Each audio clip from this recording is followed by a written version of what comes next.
Ladies and gents, this is the moment you've waited for. You've been searching in the dark, your sweat soaking through the floor. And buried in your bones, there's an ache that you can't ignore. Taking your breath, stealing your mind, and all that was real is left behind. Don't fight it, it's coming for you, running at you. It's only this moment, don't care what comes after. Your fever dream, can't you see, getting closer. Just surrender, cause you feel the feeling taking over. It's fire, it's freedom, it's flooding open. It's the preacher and the pulpit and your blind devotion. There's something breaking at the brink of every wall that's holding all that you know. So tell me, do you wanna go where it's covered in all the colored lights, where the runaways are running the night? Impossible comes true, it's taking over you. This is the greatest show. We light it up, we won't come down, and the sun can't stop us now. Watching it come true, it's taking over you. This is the greatest show.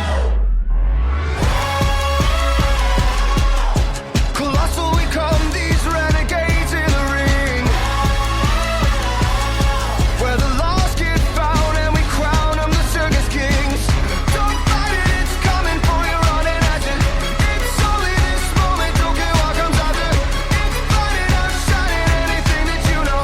Just surrender, cause it's coming and you wanna go where it's covered in all the colored lights, where the runaways are running the night. Impossible comes true, intoxicating you. This is the greatest show. We light it up, we won't come down, and the sun can't stop us now. Watching it come true, it's taking over you. This is the greatest show. Where it's covered in all the colored lights, where the runaways are running the night. Impossible comes true, it's taking over you. This is the greatest show.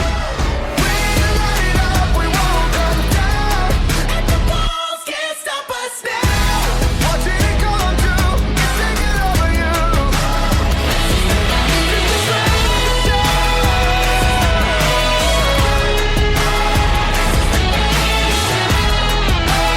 This is the greatest show. This is the greatest show.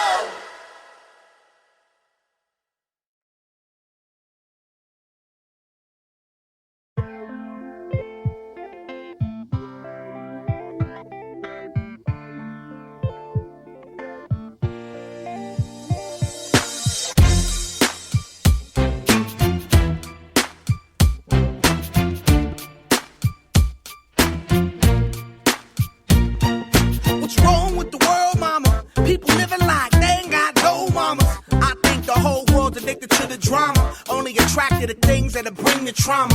Overseas, yeah, we trying to stop terrorism, but we still got terrorists here living in the USA, the big CIA, the Bloods and the Crips and the KKK. But if you only have love for your own race, then you only leave space to discriminate, and to discriminate only generates hate. And when you hate, then you're bound to get irate. Yeah, madness is what you demonstrate, and that's exactly how anger works and operates. Man, you gotta have love just to set it straight. Take control of your mind and meditate. Let your soul gravitate to the love, y'all. People killing, people dying, children hurt and you hear them crying. Can you practice what you preach, and would you turn the other cheek?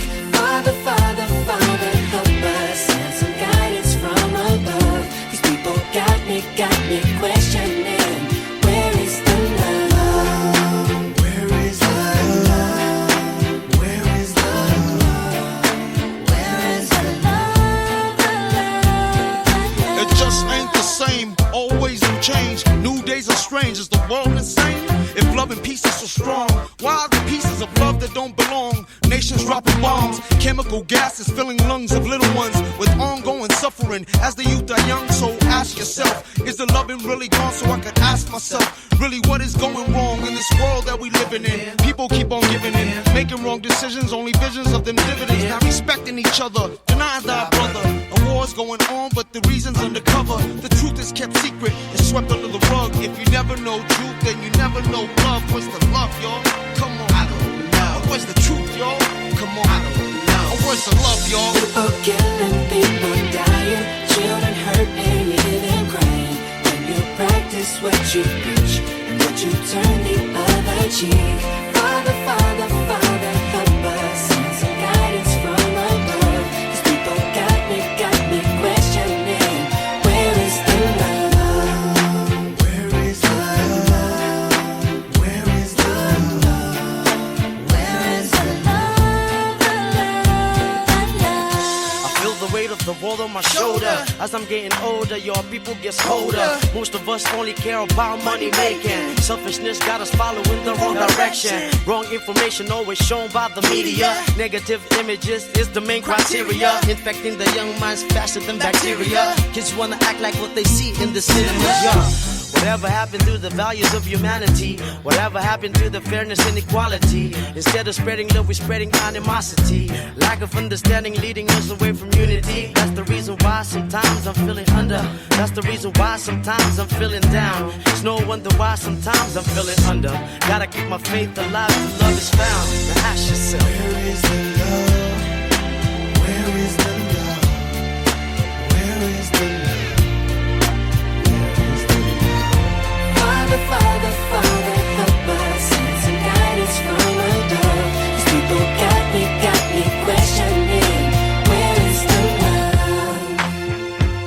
sing with me, y'all. One word, one word. We only got one word, one word. That's all we got. One word, one word. And something's wrong with it. Something's wrong with it. Something's wrong with the world. Yeah, we only got one word, one word. That's all we got. One word.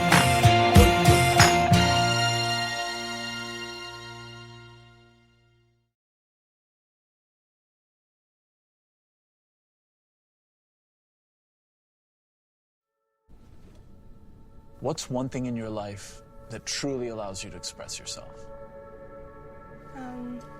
To sing. I love to dance. To rap. Okay, let's do it.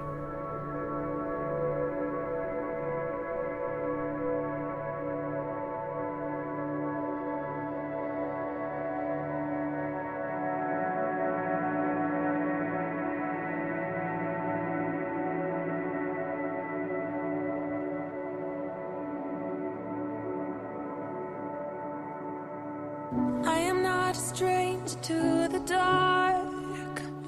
Hide away, they say, 'cause we don't want your broken parts. You can put your mind and do whatever you want to do. Just tell yourself that you're capable too. But don't do things that ain't even cool.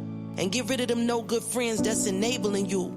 Making you feel like you won't be nothing. Your life crumbling, they talk mumbling. You gon' be something. You are glorious. We're no gangs but warriors. We well known, notorious. They can't stop you or block you or mock you. They mad cause you bad and they not you. You fall down but get up and skip and hop through. Kick down doors for others to walk through. You have a purpose to make you say, did I do that? Urkel. Now we calling reality virtual. This is who I am, this is me. Don't let them words hurt you. When the sharpest words wanna cut me down, I'm gonna send a flag, gonna drown them out. I am brave, I am bruised, I am who I'm meant to be. This is me. Look out, 'cause here I come. And I'm marching on to the beat I drum. I'm not scared to be seen. I make no apologies. This is me.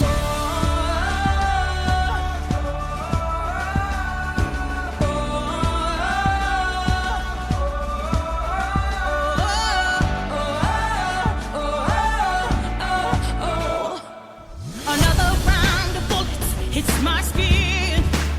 Well, fire away, 'cause today I won't let the shame sink in. We are bursting through the barricades and reaching for the sun. Yeah, that's what we've become. I won't let them break me down to dust. I know that there's a place for us. Oh, we're going up. When the sharpest words wanna cut me down,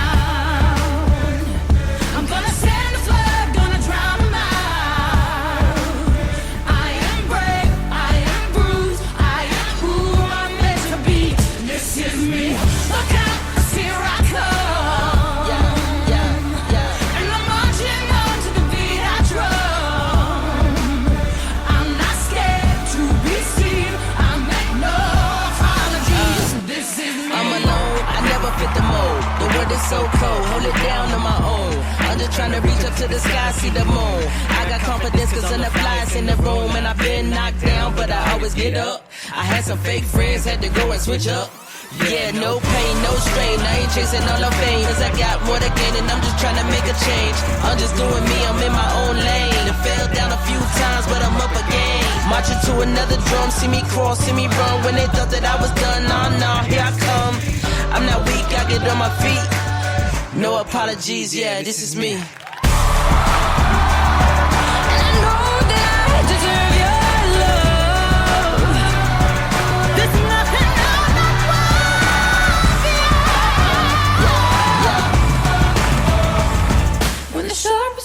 Gonna cut me down. I'm gonna send a flood, gonna drown him out. This is brave, this is bruised, this is who I'm meant to be, this is me.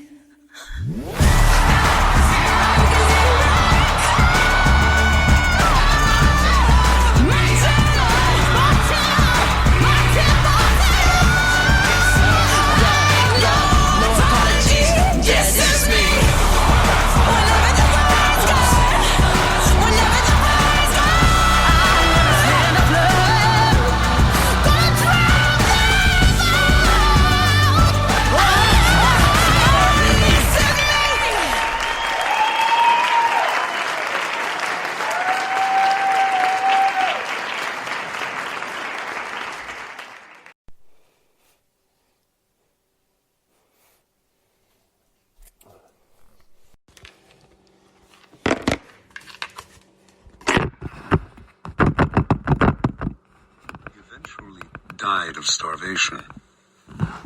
Interpretation. At first glance, it might seem that Pausanias simply fell in love with another culture, a phenomenon as old as time.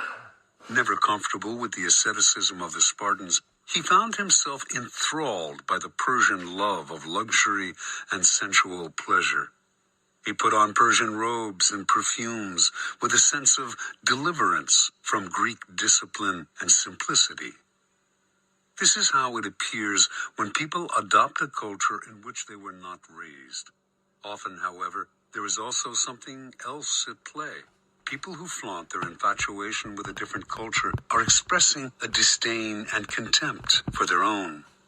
They are using the outward appearance of the exotic to separate themselves from the common folk who unquestioningly follow the local customs and laws, and to express their sense of superiority. Otherwise, they would act with more dignity, showing respect for those who do not share their desires. Indeed, their need to show their difference so dramatically often makes them disliked by the people whose beliefs they challenge, indirectly and subtly, perhaps, but offensively nonetheless. Cultures have norms that reflect centuries of shared beliefs and ideals. Do not expect to scoff at such things with impunity. You will be punished somehow, even if just through isolation, a position of real power. Follow the local customs and laws, and to express by the Persian love of luxury and sensual pleasure. He put on Persian robes and perfumes with a sense of deliverance from Greek discipline and simplicity. This is how it appears when people adopt a culture in which they were not raised. Often, however, there is also something else at play. People who flaunt their infatuation with a different culture are expressing a disdain and contempt for their own. They are using the outward appearance of the exotic to separate themselves from the common folk who unquestioningly follow the local customs and laws, and to express their sense of superiority. Otherwise, they would act with more dignity, showing respect for those who do not share their desires. Indeed, their need to show their difference so dramatically often makes them disliked by the people whose beliefs they challenge, indirectly and subtly, perhaps, but offensively nonetheless. Cultures have norms that reflect centuries of shared beliefs and ideals. Do not expect to scoff at such things with impunity. You will be punished somehow, even if just through isolation, a position of real powerlessness. Many of us like Pausanias, feel the siren call of the exotic, the foreign. Measure and moderate this desire. Flaunting your pleasure in alien ways of thinking and acting will reveal a different motive to demonstrate your superiority over your fellows. Keys to power. Wise and clever people learn early on that they can display conventional behavior and mouth conventional ideas without having to believe in them. The power these people gain from blending in is that of being left alone to have the thoughts they want to have. Keys to power. Why? Alright, so my buddy Joy is not optional, is up to his fun shit again, I guess. Stuck in that a bit. Alright, so this was one of the older ones, so since he deletes all his comments before, before I can do anything about it, I'm gonna just go in my emails since they all go there so I can still see them and show them to you. So this was one of the first ones I received from him a while ago. Okay. So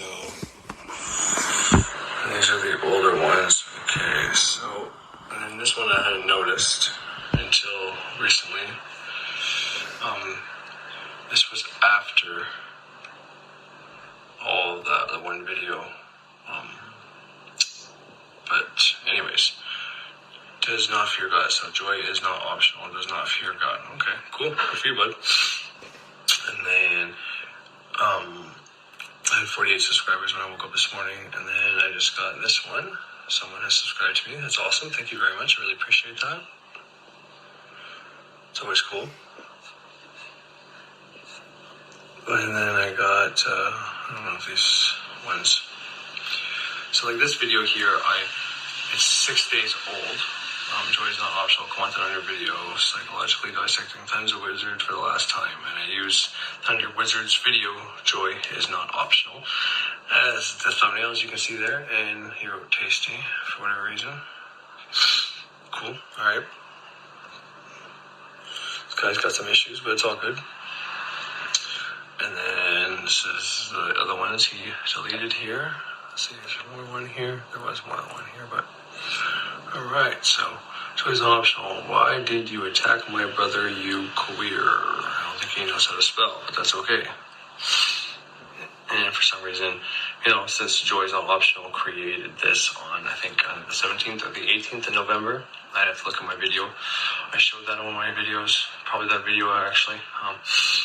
Since this is a personification or this YouTube account called Joy is not optional, was only created just to maybe not just attack me, but maybe attack people like me or comment on us. So why did you attack my brother, you queer? Asking why I attacked somebody and then attacking me.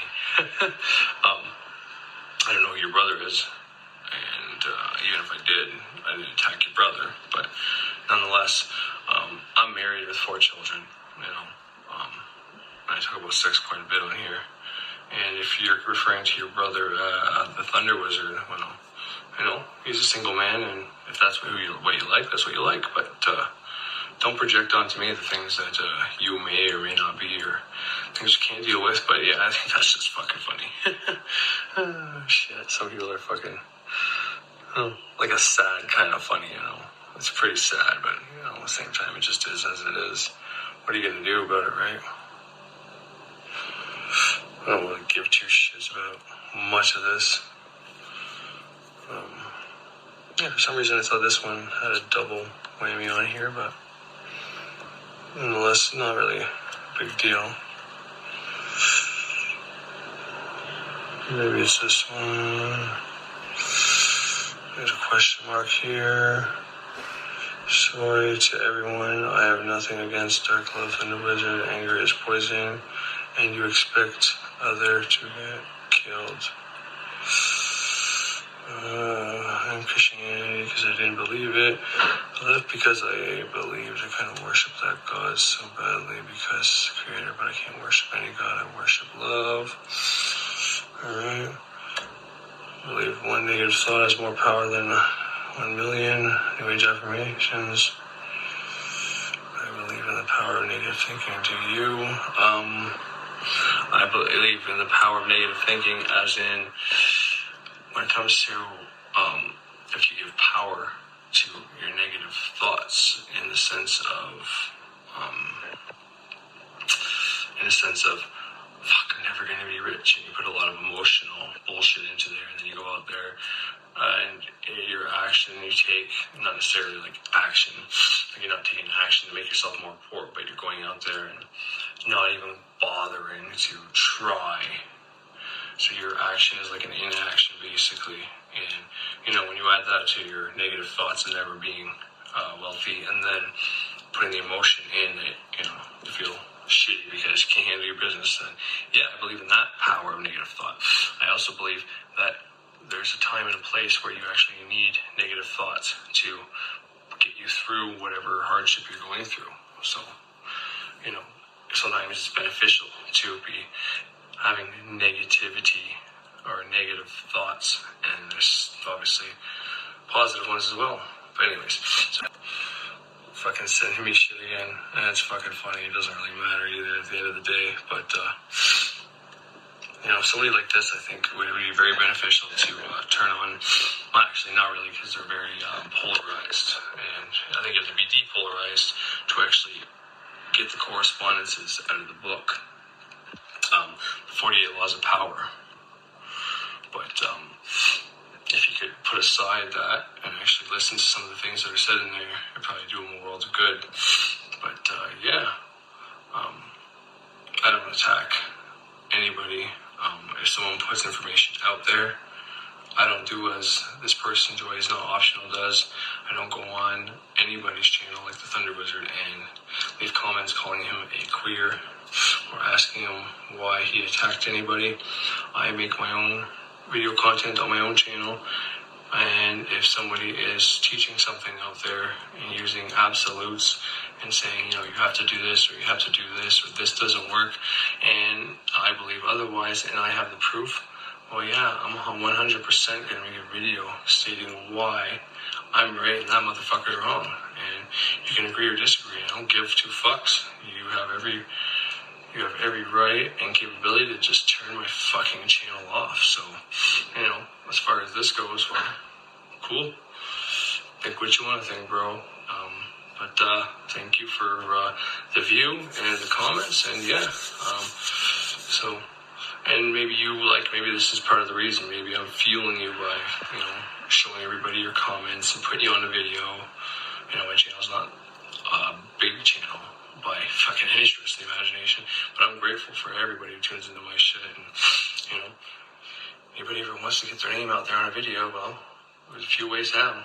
And even the positive comments and questions I get, I generally reply to and put them on here when I realize I have them. So, anyways. All right, so forgive me, pretty tired.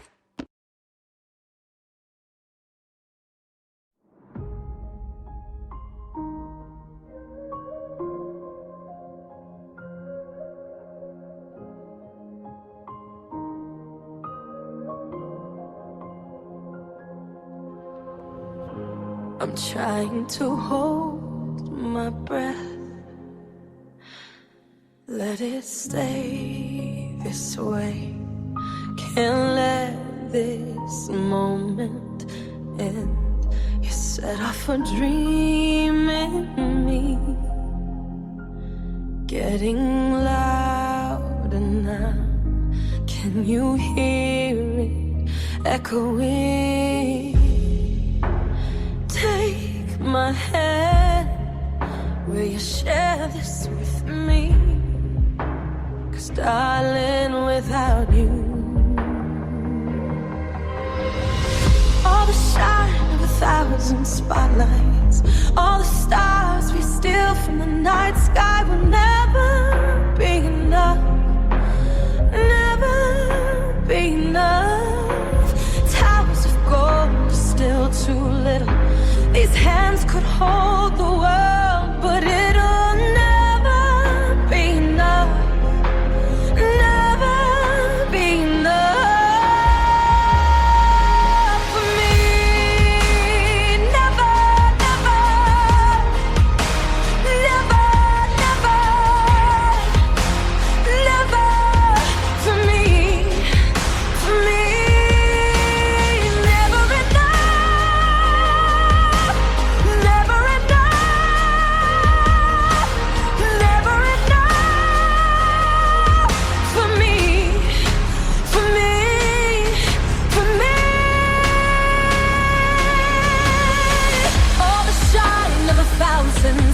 lives. All the stars we steal from the night sky will never be enough. Never be enough. Towers of gold are still too little. These hands could hold the world, but it'll never be enough. Never be enough for me. Never, never, never, never, never for me. For me, never enough. Never, never, never enough. Never, never, never enough for me. For me, for me. For me.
Buddy's channel, like the Thunder Wizard, and if some believe otherwise, and I have the proof, if two fucks, you think what you want to think, bro. But thank you for the view and the comments, and yeah. So, and maybe this is part of the reason. Maybe I'm fueling you by imagination and questions I get. I generally reply to and put them on here when I realize I have them. So, anyways. All right, so forgive me, I'm pretty tired. 11 o'clock at night, but I just want to, respond and maybe potentially make a video. Who knows if I'll get it out today. Unless you go to my channel, my newest videos are only being dropped 3 days after I release them. You notice that on my daughter's channel. One of my videos said, watch Ceremonial Witchcraft's newest video, blah, blah, blah, blah, blah, blah. And it was the Joy is Not Optional one, with that thumbnail. So, when he watches the next two that come out, actually, I think he's the one that was subscribed, but who knows? Who cares? But, having to go out of his way to tell me that Thunder Wizard is enjoying his life, I guess. Thunder Wizard is enjoying and you are miserable. You are mirrored or something to that effect. Ridiculous. Okay. Unless you are the Thunder Wizard, how the fuck do you know? Once again, he shows everybody what he wants them to see. He tells everybody what he wants everybody to hear. I can do the same fucking thing. And, for you to make assumptions like that I'm miserable and he's not, it's just, whatever. You got the problems, bro. That's all I gotta say. But regardless of all that, when you refer to the attacking, it might have been that video. I compare what Jordan Peterson says about the Adam and Eve story, about the serpent tempting Eve, and how the there's a feminist group or movement that takes it and says, society's blamed the woman because of this and how it's toxic. And, I've said it many times that I agree with that. To a certain extent, but the way Jordan Peterson breaks it down in a whole different way is better. But he goes into a little bit of depth on this, comparing it to because the way Adam acts when God asks him where they are. He says, "Oh, I heard you looking for me, and I hid because I was naked and I was scared." And that's when he knows he ate the fruit. And then Adam starts blaming it on Eve, and then blames God for God making Eve. And I made the comparison because in the Toys Not Optional video, then the wizard blames his ex for all the issues he had. All his physiological issues. And I know he's got, I don't know if it's the same one or a different one, but he made this site about this some type of personality disorder that I guess she was, and how toxic it was. So in that video, he says that, just like Adam blames Eve for, I did something bad against God, well, my wife or fiance or partner was giving me all my illnesses. I was unhappy. It was nothing to do with me. It was all her. And then he goes even further and says, it was the universe that forced me into it. I didn't have a choice. Meaning, like, when I met her, I could have said no, or when things started getting bad, instead of, cutting my losses or trying to work through it, or instead of turning a blind eye to it, willful blindness, I stayed in there and kept trying, instead of taking ownership and responsibility, he decides to blame it on her and the universe.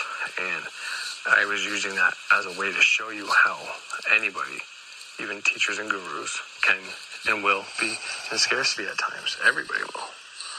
Once you realize the difference between scarcity and abundance, and how scarcity, there are times that scarcity can be beneficial, but it's not in this personal value way or blaming way. It's not really the way that I learned from Fred or Xavier or anything like that, but by not being around so much, so that when you do come around, that kind of being scarce, if you're making video content every day and you stop making it for a while, and people will miss your video content, and then when you come back, it'll be like, that kind of thing. That kind of scarce is beneficial to create attention, and people don't know what they got till it's gone, kind of thing, right? That's kind of what I'm talking about. But other than that, if you're gonna blame the universe for giving you that girl and not taking responsibility for you, they line it up, you meet this girl, you're attracted to her, things start going to shit, and you just say, that's okay, and then the same thing happens again. It's like, well, it's starting to be a pattern here, red flag, alarms are going off. No, it's okay. Well, you're gonna say, I was forced into those. It's like, come on, buddy, get a grip. And if you think that's an attack, well, then you don't know much. If you're just going to listen to Thunder Wizard and believe every word he fucking says, like he's holier than thou and he knows best and no one else can try to interpret what he says and tell you where he's wrong, well, you got some serious fucking issues. And not only that, you're gullible and you're going to be taken for a fucking ride, and you're going to be, bait for con man. So watch out, dog. Seriously. Joy's Not Optional, whatever the fuck your real name is, you need to watch out. You're going to get conned if you keep just believing people. I mean, that's a terrible, terrible way to look at things. And I'm not saying I'm accurate. I'm not saying what I said is 100% true. It was just to show you, because Peterson after says that, he compares that to these sites where men who have terrible relationships with women go online and complain about women. All these bitches. First of all, it's their fault. And second of all, what a world this is that we have fucking women like that. So first they blame the women, and then they blame God or the universe, It's, what happens often. I get it. I've been there. I've been with women that treated me like shit. But in the same sense, it's like, well, she was very flirtatious with people when we went out places, Alarms were going off. I decided against it. Caught her cheating on me. Decided to take her back. And then, you know, when I got incarcerated, she left me. It's like, I'm going to blame the universe for giving me her? No, that was my fault. I met with her. She was with another man. When I was with her, this is my ex, not my wife now. You know, she was with another man when I met her. And she left that man for me. It's like right there is going to be in the back of your mind. And I'm not saying you can't start a relationship like that. You absolutely can. And it can sustain. But, you know, if that's the only thing you have and there's no other signs after that and they're completely faithful, then, you know, that is definitely a possibility. So don't twist what I'm saying there. But that was the beginning point. And it's like, okay, well, that doesn't matter. Sometimes you find somebody and it's like, click, you know. And you just drop what isn't serving you and you follow your heart or your intuition, your gut, whatever you want to call it. But there was that, and then, you know, the flirting with everybody, and then, because that's how she was when I met her. Even when me and her were seeing each other, she was still flirting with other people as well. So I was like, okay, and then, you know, straight up caught her cheating. And then, you know, I was not surprised when she left me. I was definitely sad, depressed, and all that fucking junk, but, you know, I wasn't blaming anybody. This is before spirituality. You know, that was my own fault. People were even telling me so. But if you think that's an attack, okay, then you're either Thunder Wizard and taking it personal, or you're not. And you think that everything he says is like gospel, and no one should go against it. Well, fuck you. I'll go against anybody that's running their fucking mouth, that is saying paradoxical fucking shit, and is, you know, doesn't have people's best intention in maybe their minds. Or maybe they're just in scarcity, because maybe their intention is to help people, but at the moment things are going right. They're in a, you know, their pendulum swing. They're on the upswing, on the downswing right now. It's like, well, you know, before he keeps bringing people down with him until he gets out of this rut, it's like, well, I'll just, you know, on my own channel, anybody who watches me and him, if they're kind of wondering what the fuck's going on, well, then, you know, they'll have my interpretation. That's all. Take it for what you want. If you're not happy with yourself, and if you're not in a good place in your own life, that comment like that, whether it's you, like the Thunder Wizard, or it's someone else perceiving how the Thunder Wizard would take this, it's like, if you take this as an attack, it's like, if it's not true, then it's not an attack. And if it's true, it's not an attack. It wasn't for me to make fun of him. It was to show that is common. And it's not going to serve you. You're better.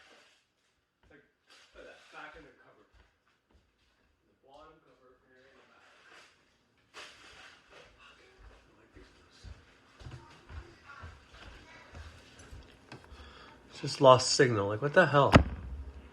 True. It's not an attack. It wasn't for me to make fun of him. It was to show. Why would you do it? That is common. And it's not going to serve you. Okay. You're better. It's okay, Mom.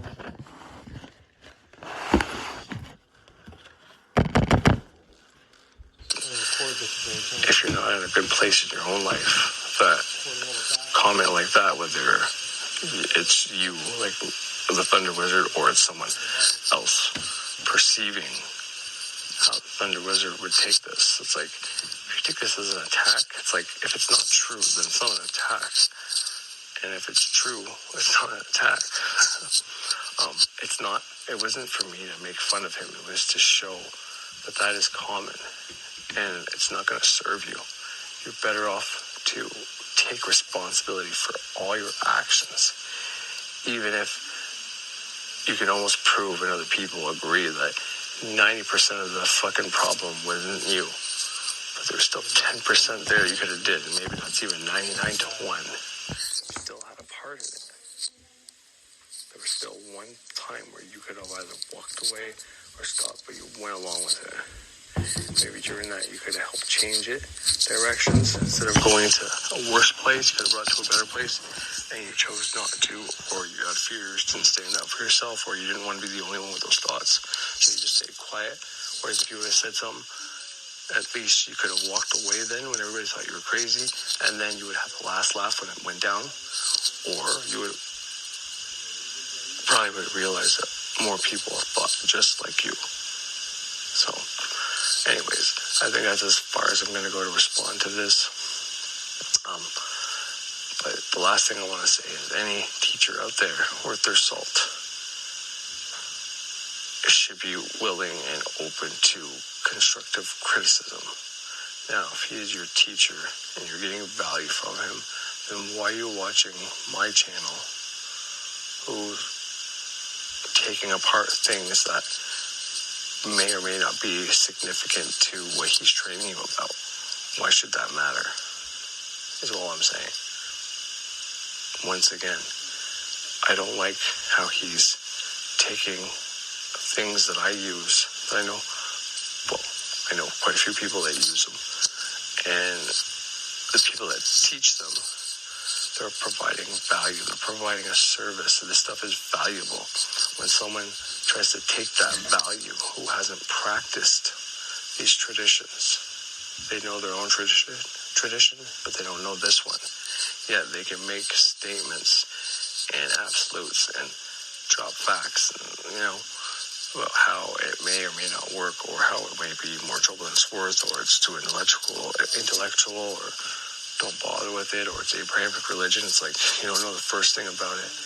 You're worried that people won't pick your system, that they're going to do this one and show you're in scarcity because you don't think you have value, or you're not providing as much value as these potentially do. So instead of upping your game or learning this stuff and seeing how you can incorporate it with yours so you have both, you're just going to try to take away from the one, and by default yours becomes more valuable.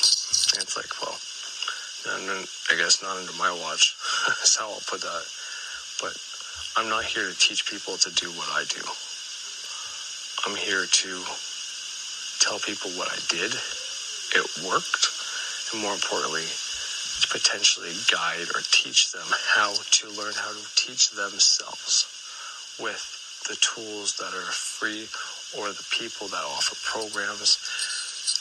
These are the ways that you can do it according to my experience. And anybody who's like me, like they watched my content and heard my stories and my demeanor, they might relate. And or my birth chart, I put it in many places. People can look at it and look at theirs. Maybe we have similar placements, stuff like that. That's what I'm doing here. So, if you're not scarcity, or you're not just trying to, because I don't know if he's trying to make people feel like victims or worthless, but by telling everybody that, anyways, like I said before, I watch his videos and I start feeling like, I'm less than. And he's taking the things that I practice, that I've done well with, and crapping on them and saying why they don't work. And then, it's just like, this just isn't going to help me in any way, shape, or form. So I got to turn it off. And I don't know if that's intentional. Maybe that's his game plan and strategy, or it's just somewhere he's at. But, it's not an attack. It's not a personal attack on the man. It's just maybe a wake-up call, or a way to teach people how not to get there. But anyways, that's as far as I'll go here. And since we're talking about responsibility and taking responsibility, and since, I used Pearson last time when this joy is not optional person was commenting, and, I'm going to do it again.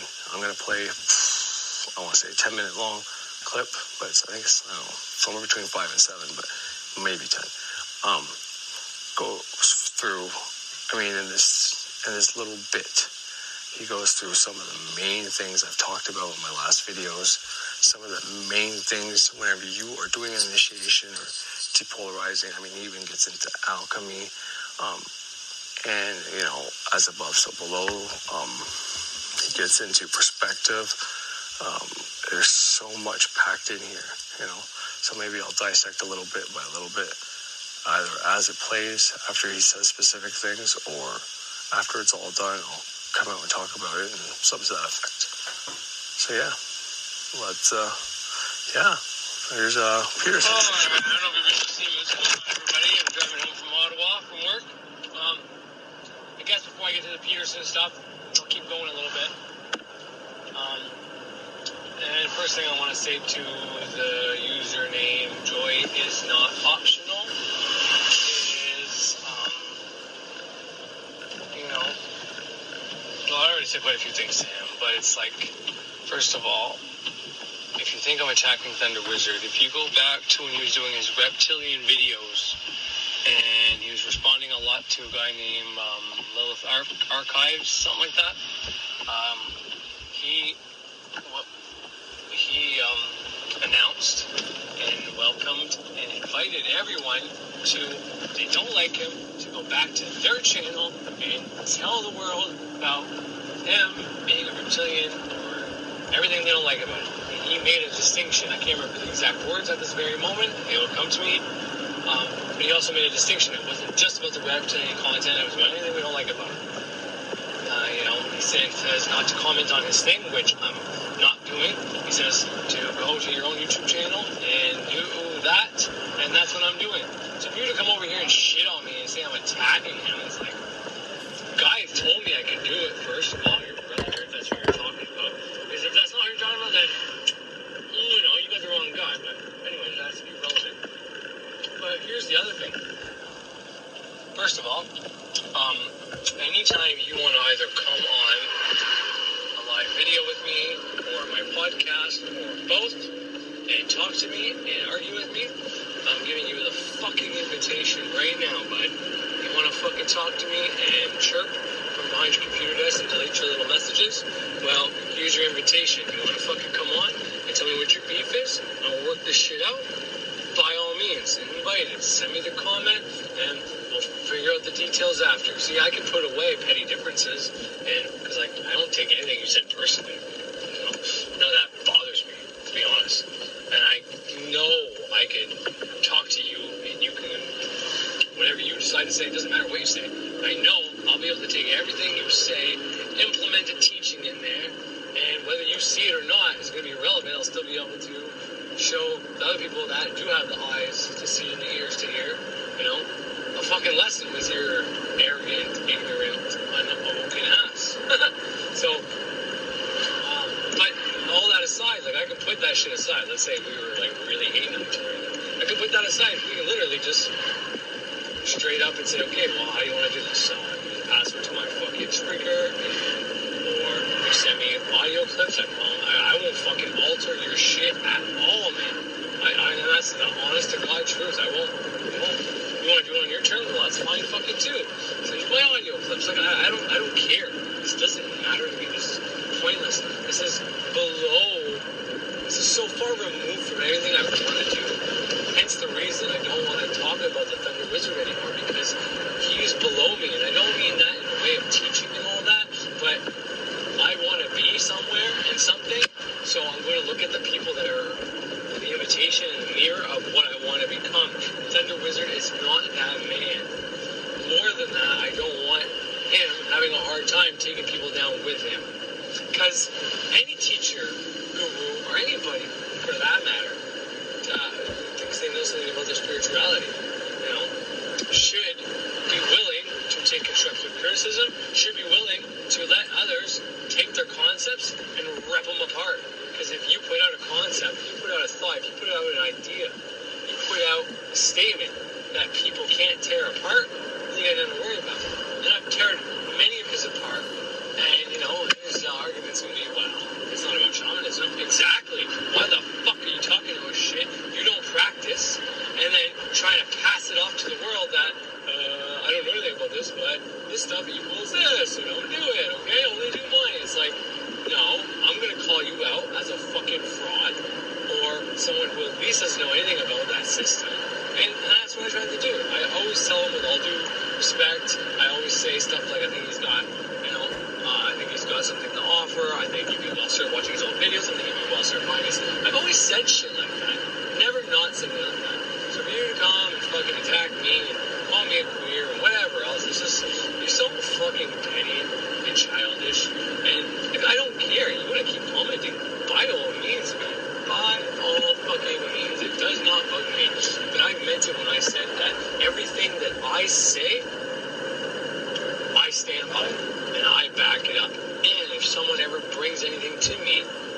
says, hey, this is wrong and this is why, I will look at their information and then I will compare it to my information.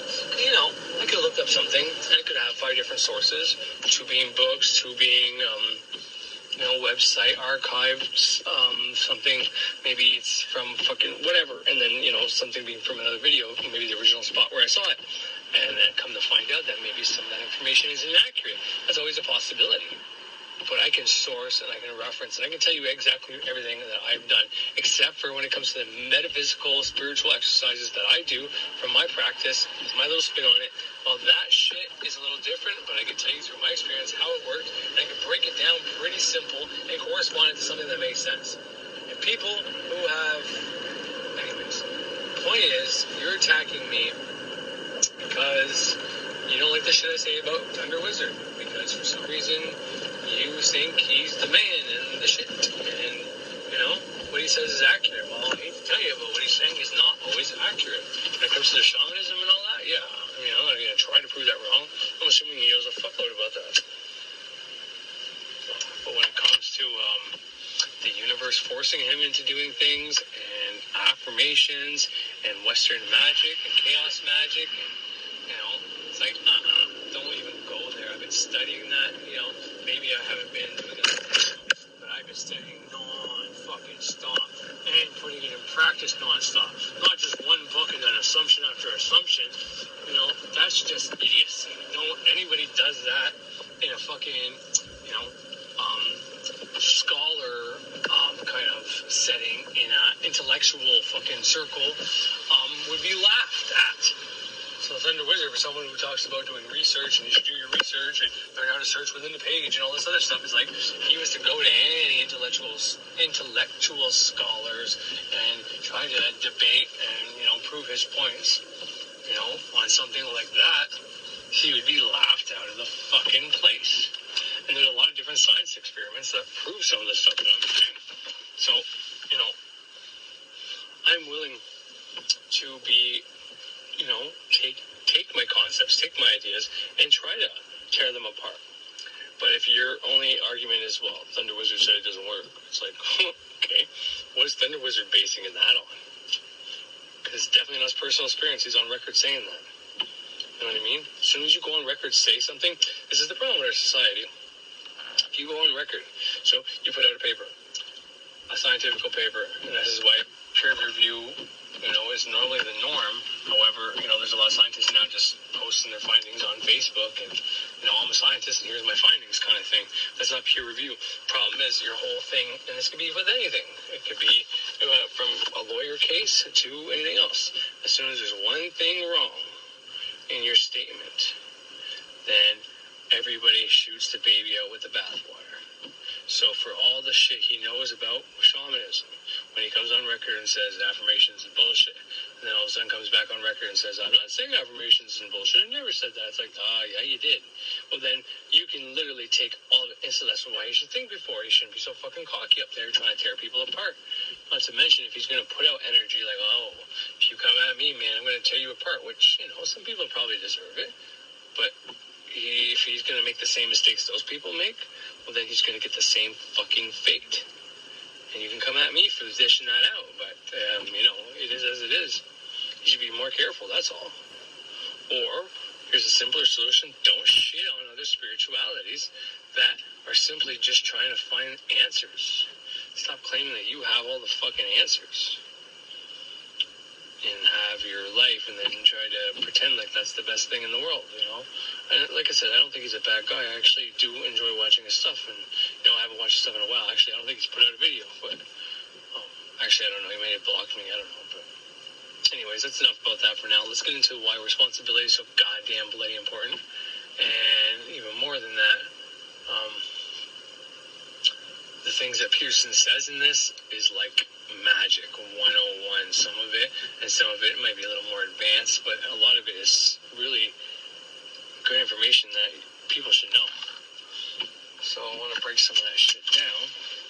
I think I need to find my fucking shit before going to this fucking store. Anyways, yeah, so alright, you can't really see me, but I'll do it anyways. Okay, so I'm going to the responsibility part yet of Peterson. I keep putting it off, but I was just rewatching to see where I left off and all that. So a few things. I'm gonna break down. Fuck, I really don't want to, but it's a good example. So, my last few videos I said Western magicians and potentially chaos magicians and witches, maybe, you know, whoever. Magical practitioners, you know, the people that maybe, I don't know if the shaman, fucking, to the Thunder Wizard includes witches into that or not, but I know he said Wicca a few times, some of it. I've seen him give a props to Wicca or whatever, you know, says some similar stuff, like it works, but it gets too new agey or something like that. But I can prove to you, not prove is the wrong word, because the fucking video that Joy is not optional that he made when he's blaming the universe for forcing him into something. Okay. You know, it's a while ago, and who knows how he may or may not have changed since then. And more recently in his videos, he says what he's trying to do is to get you guys, teach everybody how to speak to the universe. So you can speak things to the universe so you can get the things correctly. And he's trying to do that in a correspondence kind of way, which is actually a pretty clever way. So he's being the macrocosm to your microcosm, meaning he's the macrocosm, you're the microcosm, you ask him questions. When you don't ask him the correct question, or you have an agenda, or you're trying to set him up, well, he just chops you in half, his own words. And, you know, I've seen him do it, and he's actually, I think he's pretty decent at, you know, seeing underlying issues and whatnot. But nonetheless, and I was on the end of that one time, so I know from experience. So once again, I'm not hating on the guy, but I'm gonna prove to you why, as above, so below, the law of correspondence is so fucking important. How I can use that to show you that Thunder Wizard, at least in that video way back then, and once I reveal this, if he does in fact watch my stuff, well then he'll now know the answer. And this is something everybody needs to understand to perform magic, to perform witchcraft, to perform whatever you're trying to perform, whatever kind of, if it's chaos magic, if you're trying to get affirmations, if you're doing candle magic, if you're doing just symbolism in general. I mean, when you put on a wedding ring is a symbol. You and your wife put on a wedding ring that you get for each other. Why? Well, it's a circle. Oh, what's a circle? Well, it's for Saturn. But it's infinity. It's eternity. It's continuous. It's perfect. You know, cylindrical. There's no beginning and no end. You know, that's a symbol. And guys, the male, conscious, fire, whatever, all about action. You know, I like having rings, don't get me wrong, but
whatever you're trying to perform, whatever kind of, if it's chaos magic, if you're trying to get affirmations, if you're doing candle magic, if you're doing just symbolism in general. I mean, when you put on a wedding ring is a symbol. You and your wife put on a wedding ring that you get for each other. Why? Well, it's a circle. Oh, it's a circle. Well, it's for Saturn. But it's infinity. It's eternity. It's continuous. It's perfect. You know, cylindrical. There's no beginning and no end. You know, that's a symbol. And guys, the male, conscious, fire, whatever, all about action. You know, I like having rings, don't get me wrong, but for me, I wanted to marry my wife because I loved her and I wanted to prove that I loved her and I wanted to be with her for the rest of my life and I want to be devoted to her and I want her to know that there's nobody else for me but her. And it's my action that I want her to see. Whereas for her, it's about symbolism. Am I doing romantic things for her? Did I get down on one knee? Did I get her a ring? This is why women... how's it go?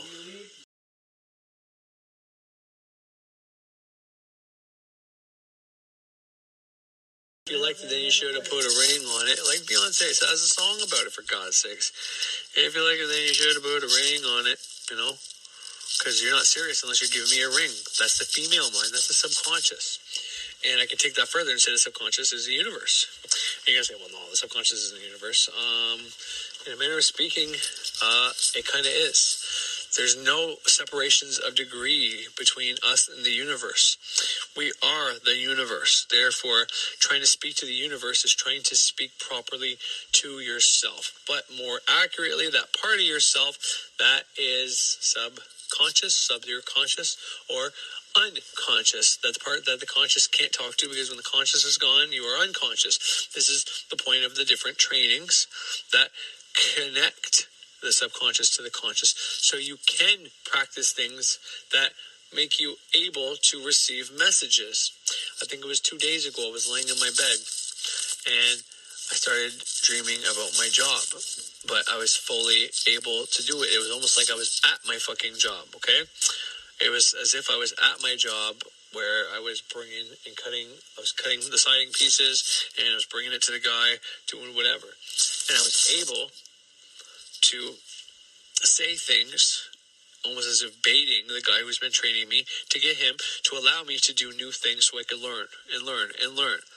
And you can say, well, why wouldn't you just go to the bank and rob it and get a bunch of money and all that? It's like, well, because within your dream, you could take your conscious control. This is how it works for me.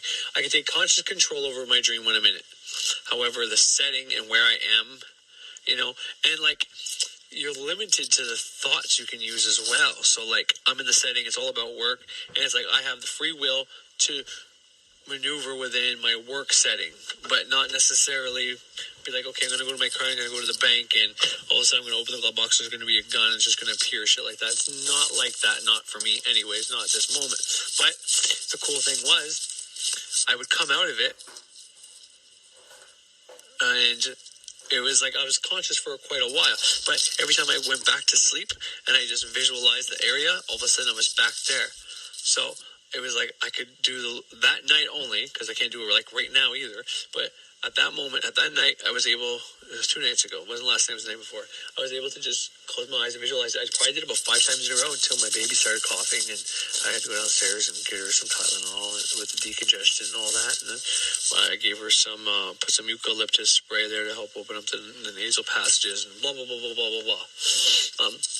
But the point is, all my training is so I can consciously get information from the subconscious, and from there I can relate it to you. Now, I showed you my chart placements in my last couple videos and why I believe that I and people like me can receive information from the divine.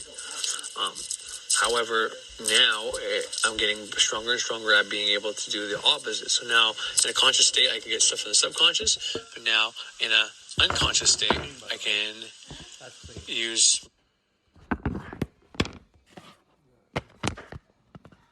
Oops, we can go faster.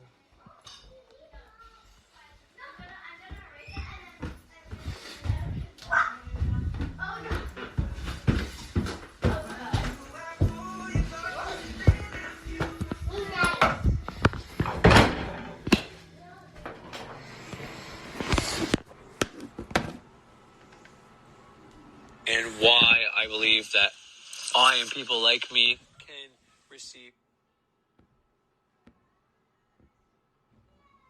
information from the divine. However, now I'm getting stronger and stronger at being able to do the opposite. So now in a conscious state, I can get stuff from the subconscious, but now in an unconscious state, I can use my conscious. I don't know if that's accurate, but it's like I can use the subconscious, or because you're not conscious when you're asleep. But anyways, it's very much similar to the meditation states you get when you can visualize, or what Carl Jung used to do. And it was like imagining, dreaming while he was awake. You know what I mean? Something to that effect. So anyways, I'm going to prove to you why I think Thunder Wizard, it's not to diss him. It's not to tell you he's unevolved or anything like that. Because maybe he's working his way up to this. See, I just gave him an out. So he can say, yeah, I knew this the whole time. I was just trying to get you guys to figure it out for yourselves. Because there's no point in just telling people shit. Well, some things people kind of need to know. And the people that don't believe it are not ready for it. Alright, so what I wanted to get into, it wasn't much of anything. It's just, like I said, any teacher, anybody out here on YouTube, we don't have to be truthful. We can claim whatever the fuck we want to claim and say whatever the fuck we want to say. But if anybody wants to challenge that, if they have their comments section open, then they can challenge it. I mean, it just comes down to that.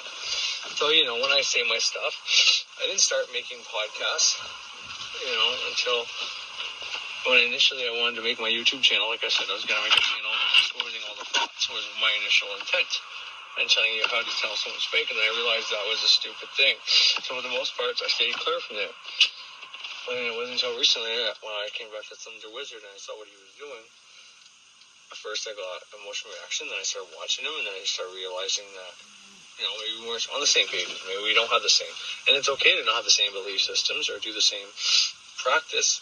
But once I realized that he's against all practices besides his, not necessarily against, but he doesn't think it's worth your time doing what other people are doing. He's allowed to say and do whatever he wants on there. But once again, so am I. I can take parts of the video and break them down. And if anybody feels I'm doing it out of context, I'm doing it out of malice, well, that's your opinion.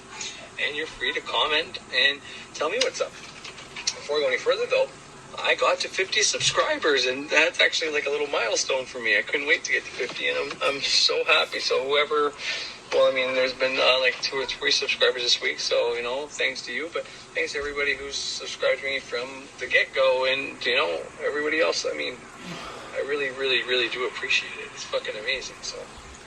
But the point, this video was going to be about responsibility, okay? And so I thought it was fitting for a person coming after me saying, why did I attack Thunder Wizard?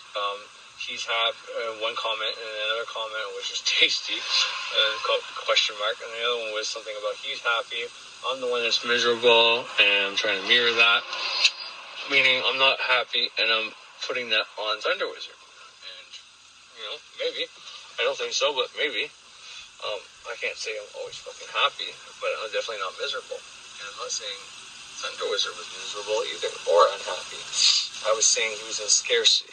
So if you don't know what the scarcity means, well then whatever. But if he's happy doing what he's doing, well then that's great, and I'm happy for him. All I was trying to point out in the beginning of that few videos was he's telling you to follow your passion and your bliss, mostly in his videos.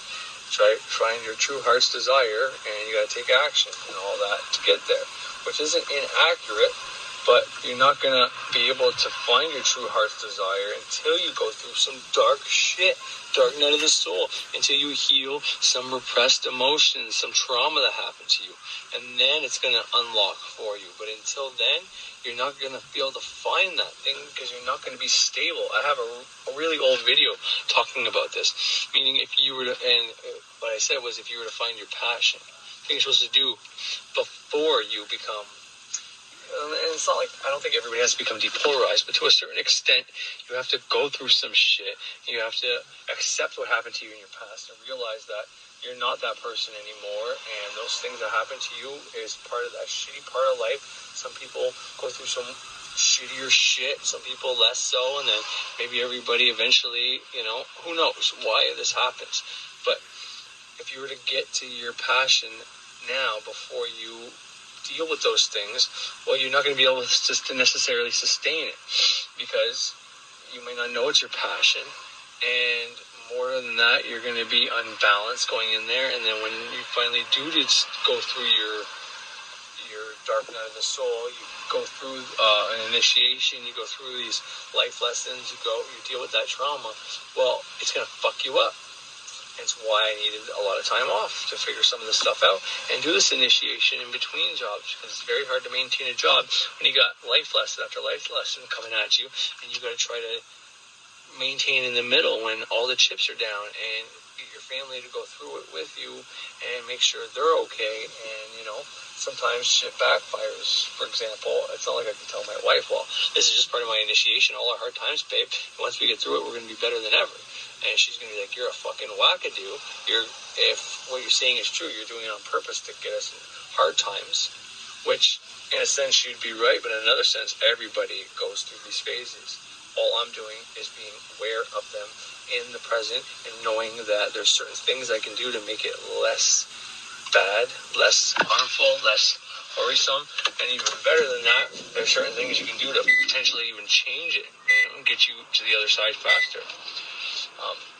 It's not like I could tell her that, you know, so, and what happened was she thought I wasn't serious, and then I go back to work, I start resenting her because I'm not happy, we don't really talk, the only connection we have is like sex, really, and, you know, lo and behold, she thinks she needs to find a new person, and then we are now past that, but all these things happen for a fucking reason, and this is why responsibility, doing a dark night of the soul, realizing you caused your own harm, realizing that the chips were down, and wherever you are, Canada, US, Russia,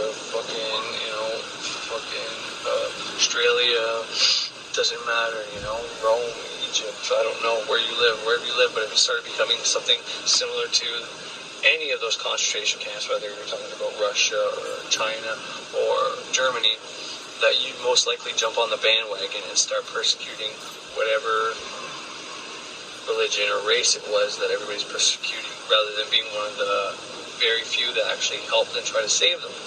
This stuff is important to know, and then you can deal with it. Before you deal with that, though, you're just in ignorance, really, and it's not to insult anybody, because, like, there's stages I haven't gone through yet that I can't comment on because I don't know about yet, you know what I mean? This one I do know about, and I've gone through it, or am going through it, so I comment on it, and it's never to propel myself above anybody or pretend I'm better than anybody else. It's never about that. It's about trying to make it more noticeable to you, so you don't just think it's just a crap sandwich and you got to eat it and pretend to smile at the same time. It's like, no, these things are happening and it's a good thing, but it's not like I can just tell my wife that, you know. So it made it very difficult, and that's kind of the point. But you have to go through these things and realize these things. Otherwise, you're going to think the universe is some force that you can talk to, and it will give you stuff, that it's something separate from you, when it's not. It's actually you you're talking to. And you can send energy all the way to Saturn, and that energy will come back. You can pretend Saturn is a being, which you might be. You know, all these things work, all these methods work, but some work faster, because there's been enough energy and enough belief, and, you know, people that know that there's universes inside of us.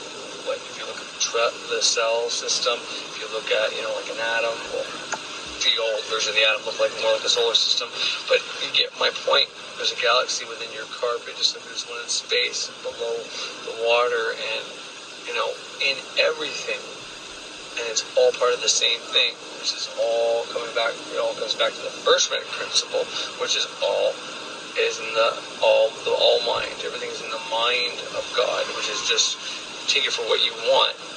For me, I use it. I think it's a really good way to perceive it, but there's many ways to perceive that same line of thinking, as long as you realize that we are in something that is way more complex than we are. So that would be the Godhead, right? It's more complex than we are. It has the capability to create all these things that are all connected, but give the illusion of separation.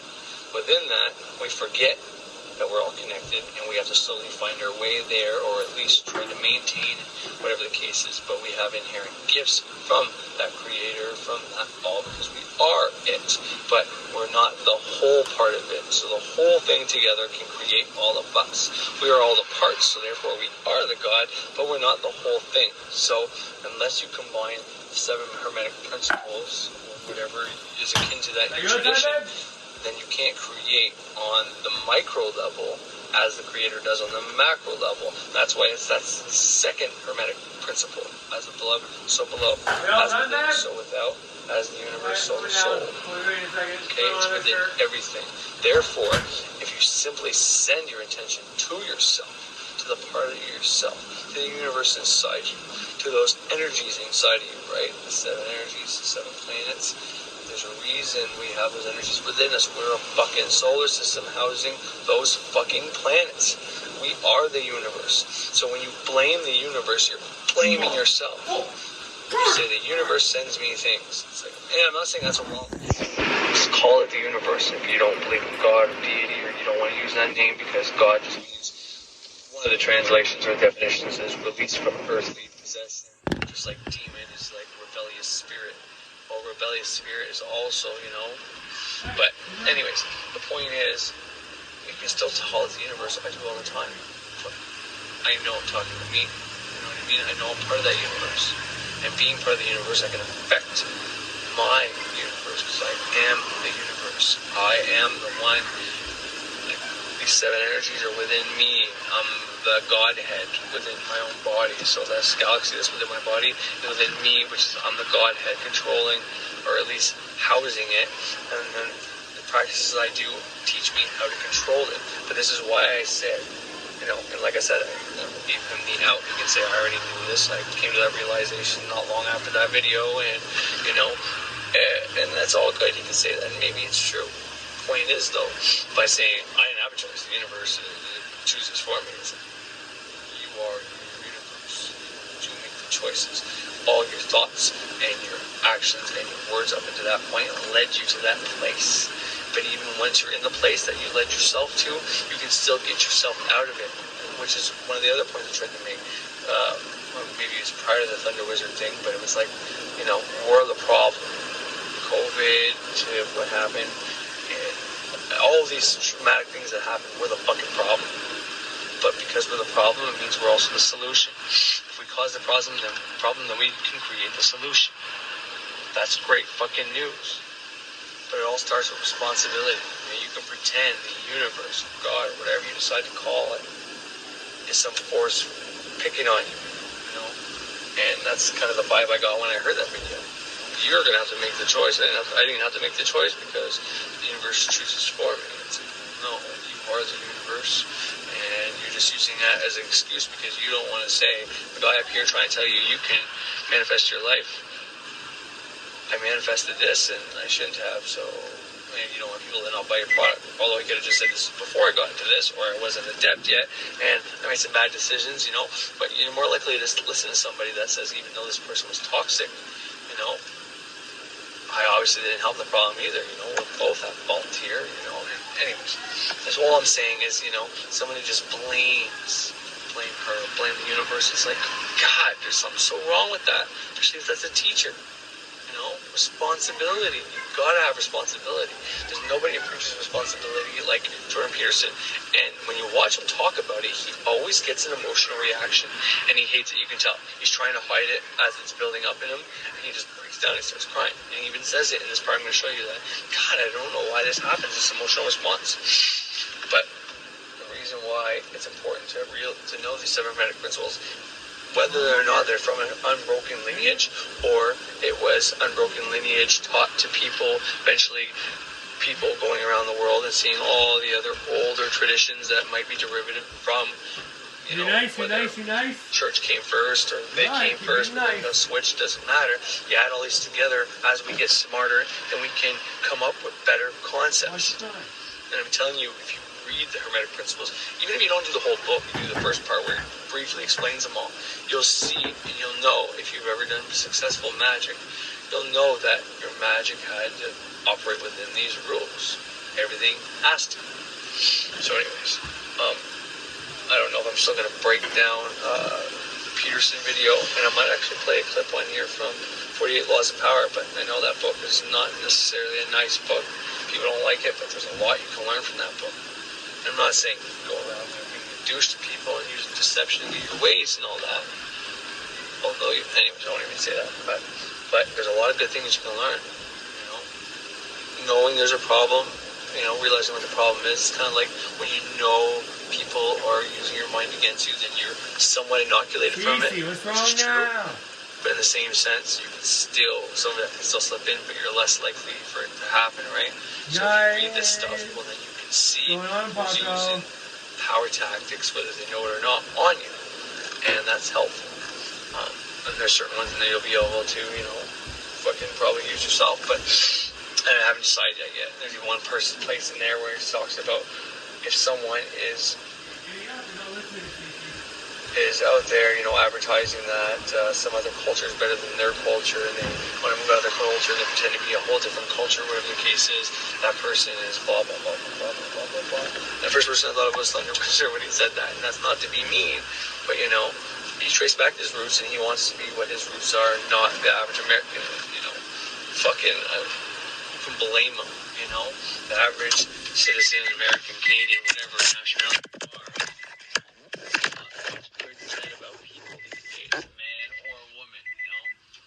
Viruses to cancers on the planet to overpopulation to worrisome problem. It's like people saying that are also part of the problem as well. So it's like, go fuck yourself, yo. But anyways, so yeah, you might hear a few clips on that. One's about Nikola Tesla and how he got fucked over by a dude who created electricity. Fucking, oh my god. Oh, I can't even think of it. And how he was a businessman, not necessarily a scientist, but, you know. Anyways, so you might hear a few things on there. They're very interesting, and there's a couple of tidbits I've been definitely playing Peterson, and if I feel the need to, I'll come back on, and I will, you know, break down his parts that I think are very useful to initiation, to magic itself, to depolarization, to mindset, to your perspective, to the pendulum swing, to how creative with absolutely nothing, and how that's actually a prerequisite. Anyways, so if I decide to, I will, but I'm gonna go in there and have a movie night with my girls and my wife. This will be on probably some point tonight. Anyways, if I don't come back on, thanks once again, 50 subscribers. I'm super pumped about that. That is so fucking cool. I never thought I would actually get there, to be honest. Now that I'm there, it's like, fuck yeah, that's awesome. I'm proud. I'm fucking proud. And I was proud when I got 10, and then 20, and, you know, 5. It was always cool. It's just, you know, 50 is actually like a good number, you know? If that's a classroom, it's too big of a classroom. That's a group of friends, it's a big group of friends. So the point is, like, it's big. It's cool. I love it. Thank you very much, everybody. You made that possible. Thank you. And the open invitation I gave to Joy is not optional. Goes for everybody. I said this at the beginning of my podcast. I may have said it on the YouTube videos itself, but I said if anybody ever wants to use my time, but, you know, my podcast. So either use it for their entire whatever, or just talk with me, or ask me questions. Well, I send that to the video as well. Either send me clips, live, whatever. I'm okay with it. Whatever. You know? Don't give a shit. You can make videos all the time, send them to me. I'll put them on my channel if that's what you want. And then if you ever get your channel up and running, I will give them right back to you. You know? That's why I said, like, if the Joy is an optional guy wants to do it, put the video on his channels, I'll send him my audio and video. I'll send them to him. And he'll be like, well, it's just going to alter everything with me. And that's fucking fine. If people want to know the real truth, they can come find me and watch the full video that will be on my channel. And that'll be that. And you'll just look like, you know, whatever. It doesn't matter. The point is, we need to have these hard conversations. People that are ignorant, or like me calling someone else ignorant, I don't even like doing. The fact of the matter is, unless he looks at me and tells me where my flaws are, and I look at him and tell him where his flaws are, we're just going to remain flawed. And that defeats the purpose of trying to help, trying to fix any of these problems, trying to evolve, trying to do anything. It just defeats the purpose. What is the fucking point? I'm not one to argue about details. And that's why this bugs me, but they're not small details. They're like big concepts that if you understand them, you can understand how you can start changing your life. Like, well, you say, well, how is affirmations something that can help change your life? I mean, you always say there's faster ways. Yeah. If you understand how the affirmation works, if you understand how you always have self-negative talk, if you understand how to get stuff in the subconscious mind, then you can take the affirmation after you understand how that thing gets in there and does what it's supposed to do. Well, once you know all the theory, then the technique can be changed. Meaning, symbolism is what is the main thing you need to, is the best way to get something in your subconscious mind. Okay? Repetition plus symbolism equals fast results. But it's not a specific type of symbolism. It's not just sigils, it's not just candles, it's not just affirmations. It's not just, water magic, it's things you do with soap or pods or everything and anything, okay? You can do anything as long as you have the formula right. So the formula is what you need. So affirmations can teach you the right formula, and then you can expand and make up your own magics from there. If you understand candle magic, you've got the same formula. It's the same formula. Maybe with less repetition. See, I repeat my candle magic every night so that my mind knows candle magic works. So the way the affirmation repeats it to get that one statement in your mind. So affirmation is, I'm so grateful I got $3 grand. Okay? You got to say that 21 days or more in a row and a bunch of times in a day, preferably when you're in the alpha state, when you first wake up, when you go to bed, meditate, whatever the case is, okay? Plus all the extras I always say. And that's where all these extras come from listening to people, putting together the formula they have with everybody else's formula, and the same common denominators that were there with everybody are the formula. So I have the formula, and it fucking works. And all I have to do is switch out different symbolism. So with candle magic, I do a candle every single night. And with the moon, I invoke something and I banish something. And I don't dwell on it. I don't have to think about it. The candle magic is repeating every single night, so my mind knows that my subconscious, whatever you want to call it, anything around that candle is going to manifest. Okay, that's what that repetition does. And what I write on the candle is specifically what I want the candle magic to manifest. But all these things have layers to them. They fucking adhere to the 7 hermetic principles within the magic, just the symbolism itself. But the point is, once you understand one of any of these techniques, and you actually study it, you don't just listen to one guy saying one thing and you start doing it after him. No, you look at many people and then you try it and then you tweak it and you try some more and you research some more and you tweak it. Well, then you can do anything. Then there's no need for you to buy programs because you can make programs. You know what I mean? So, anyways, that's how a simple concept someone can just tear up because they think it's just some new age garbage, which some people make it new age garbage. But it's bigger than that. You know, little sayings, little concepts, little anything. Like there's layers upon layers if it's meaningful. If something isn't meaningful, then it doesn't last, it doesn't matter, and I probably wouldn't care. Which is probably, I'm not into his version of shamanism. Not that he doesn't have any worth and he can't teach you shit, but it's just, it's not something that my mind's like, whoa, okay. Like Peterson, when he gets an emotional response, he knows it's something important. I get the same thing. Most people, if they meditate and they get that cross communication, right? But even without that, there are certain things you're going to do. You're going to get emotional response. Just how we're made. You can train and make it better. Anyways, I'm going to keep babbling on. My eyes are shutting. I'm fucking tired, man. So I hope you enjoyed. If I don't come back on, have a great fucking day. If I come back on, well, I'll say it again. And once again, I'm going to say this again as well. Thank you, everyone. I really mean it. Thank you. And everybody who watches me, who sticks it out, who doesn't, like, I mean, if you feel the need to unsubscribe every once in a while when I piss you off, do it. You know, do what you got to do. And I'll be here if you decide to come back or not. But I really do appreciate it. Anybody out there who has been subscribed, who isn't anymore, who's also watching me, who may have left me bad comments or not, same goes. I really do appreciate it. And, you know, I'm willing to help, or if I can, and if I can't, then I can't. Big enough man to admit that. Just like if someone tells me there's something I have wrong, I'd rather know, so I don't keep saying it looking like a fucking idiot. I have to backtrack and redact and whatever else. So anyways, really, bottom of my heart, thank you everybody. And yeah, my next podcast will be this, plus the astrology one that I've been trying to put on my podcast. For some reason, keeps fucking up every time I try. So it just is as it is, as they say, as I always say. But anyways, have a great day. He divides land with his nephew Lot. He battles kings. He takes concubines. He argues with his wife Sarah. On 2 occasions, he tells kings that Sarah is his sister out of fear that they will kill him to get his wife. He arranges his son's marriage.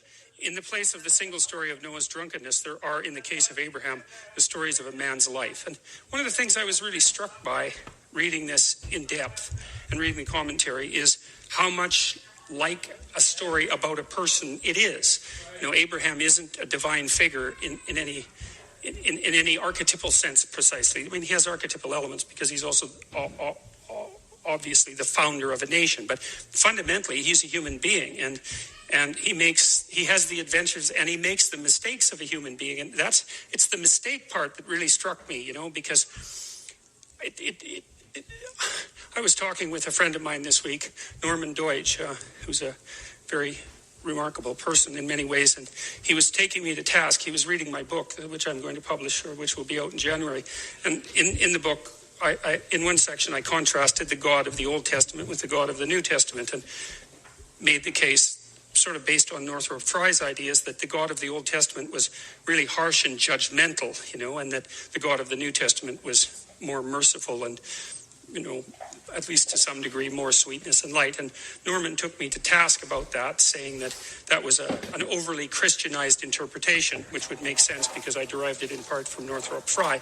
And I really have come to understand that more, that he's right, that he's right about that, because the God in the Old Testament is actually far more merciful than he's generally made out to be. And you really see this it's good news fundamentally if you regard the representation of God as somehow key to the description of being itself. I mean, Abraham makes a lot of mistakes, you know, serious mistakes, and yet he has a life, and he's blessed by God despite the fact that he's pretty deeply flawed and engages in deceptive practice. I mean, he's a good man, but he's not a perfect man by any stretch of the imagination, and things work out really well for him, and he's the founder of a nation and all of that. And that's good news for everyone, because perfect people are very, very hard to find, and if the only pathway to having a rich and meaningful life was through perfection, then we would all be in deep trouble.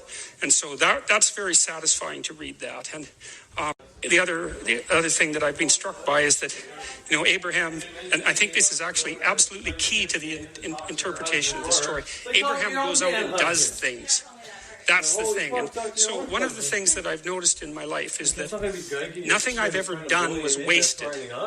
And by done, I mean put my heart and soul into, you know, like attempted with all of my effort. That always worked. Now, it didn't always work the way I expected it to work. That's a whole different issue. But the payoff from it was always positive. Something of value always accrued to me when I made the sacrifices necessary to do something worthwhile. And so I think part of the message in the story of in the Abrahamic stories is go do something. And I've thought about this in a variety of ways outside of the interpretation of this story, because I have this program some of you might be familiar with, which is called the Future Authoring Program, and it's designed to help people make a plan for 3 to 5 years into the future, you know. And so what you do is you answer some questions. It's a writing program. You answer some questions about how you would like your life to be and what you would like your character to be 3 to 5 years down the road if you were taking care of yourself like you were taking care of someone that you actually cared about. So you kind of have to split yourself into two people and treat yourself like someone you have respect for and that you want the best for. That's not easy because people have respect for themselves and they don't necessarily want what's the best for themselves because they have a lot of self-contempt and a lot of self-hatred, a lot of guilt and a lot of existential angst and a lot of self-consciousness and all of that. And so people don't necessarily take care of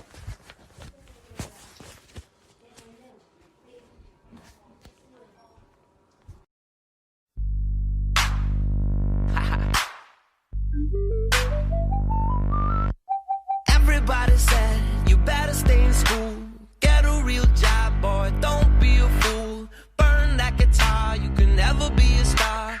I can.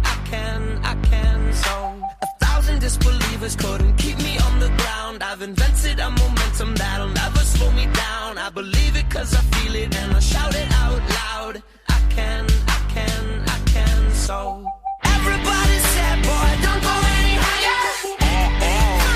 I can do anything, ever push the limit and don't play with fire. I can do anything.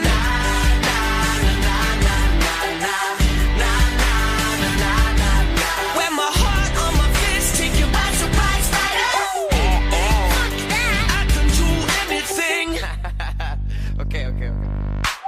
Be a movie star or rock the main stage, an Xbox tester or an astronaut in space. If they tell you that you can't, you can shove it in their face. I can, so 100,000 disbelievers couldn't keep me on the ground. I've invented a momentum that'll never slow me down. I believe it cause I feel it and I shout it out loud. I can, so everybody said, boy, don't go any higher.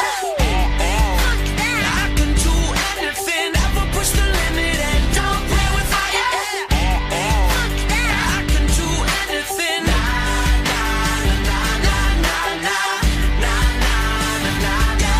Wear my heart on my fist, take you by surprise, fighter. I can do anything.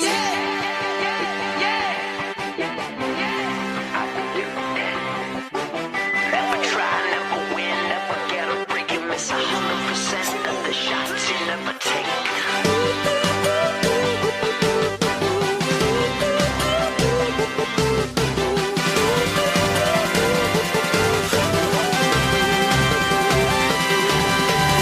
Everybody said, boy, don't go any higher.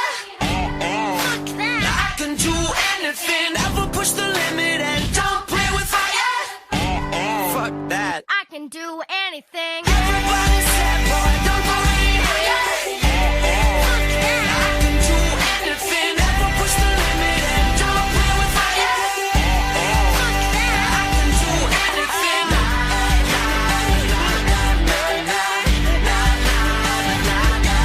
Wear my heart on my fist, take you by surprise, fighter. I can do anything.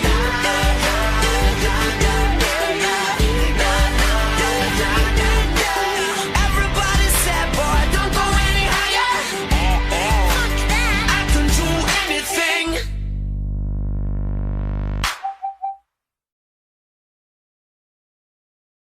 Perfect. I thought we were recording a conversation.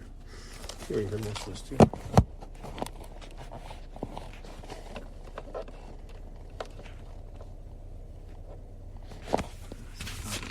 That's awesome. Not do it like this. Is this why? Care of yourself like you were the future authoring program, and it's designed to help people make a plan for 3 to 5 years into the future, and so what you do is you answer some questions. It's a writing program.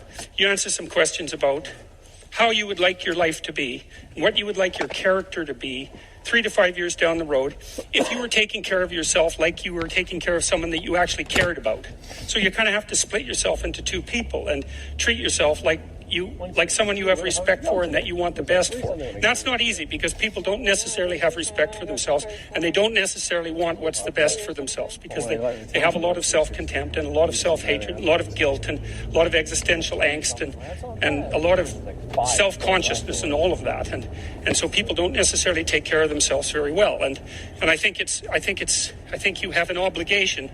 It's one of the highest moral obligations to treat yourself as if you're a creature of value. And that is, in some sense, that's independent of your actions. And you might think about that metaphorically as a recognition of your divine worth in the biblical sense, regardless of your sins, so to speak. And I think that's powerful language as far as I'm concerned once you understand it. Anyways, with the self-authoring program, the future authoring program, you answer questions about how you would like your friendships to be conducted. Because it's useful to surround yourself with people who are trying to move forward and more importantly, who are happy when you move forward and not happy when you move backwards. Not when you fall, that isn't what I mean, but when you're doing self-destructive things, your friends shouldn't be there to cheer you on. Because then they're really not acting like friends, obviously. You know, I know it's obvious, but it still happens all the time, and people allow it to happen. It's not a good idea. And, you know, how would you like to sort your family out? And I was thinking about this week too, because I was thinking about Noah's Ark, and there was a phrase in that story that I didn't understand, which was that Noah was perfect in his generations. I thought, I don't know what that means. And you know, when you're going through a book like the Bible, if you don't understand a phrase, that actually means you've missed something. It doesn't mean that that's just not, you know, that's not germane to the story. It means you're stupid. You didn't get it, man. You didn't get it. You didn't understand it. And so the idea that Noah was perfect in his generations, and that's why he could build an ark that would sustain him and humanity itself through the flood. It meant that he, not only did he walk with God, which is something that we talked about in the context of the Sermon on the Mount, but that he established proper relationships with his family, with his children. And so what that meant was that not only was he well integrated as a person, but his level of integration had reached the point where it stretched out beyond him and encompassed his family. And so it was Noah and the family that was in the ark. And I can tell you, and I really understood this year, because I had a very tumultuous year. You could think about it from a personal perspective. I could think about it as a year that had no shortage of floods. And part of the reason that I was able to get through it, I also had terrible health problems, and one of the reasons I was able to get through it was because my family really came together around me, my kids, my wife, my parents, and my friends as well, and particularly a certain group of friends. And that's partly, all of that came together in my mind this week, and I thought, oh, that's what it means to be perfect in his generations. Meant that he hadn't just straightened himself out, he'd also straightened out his relationships with his family.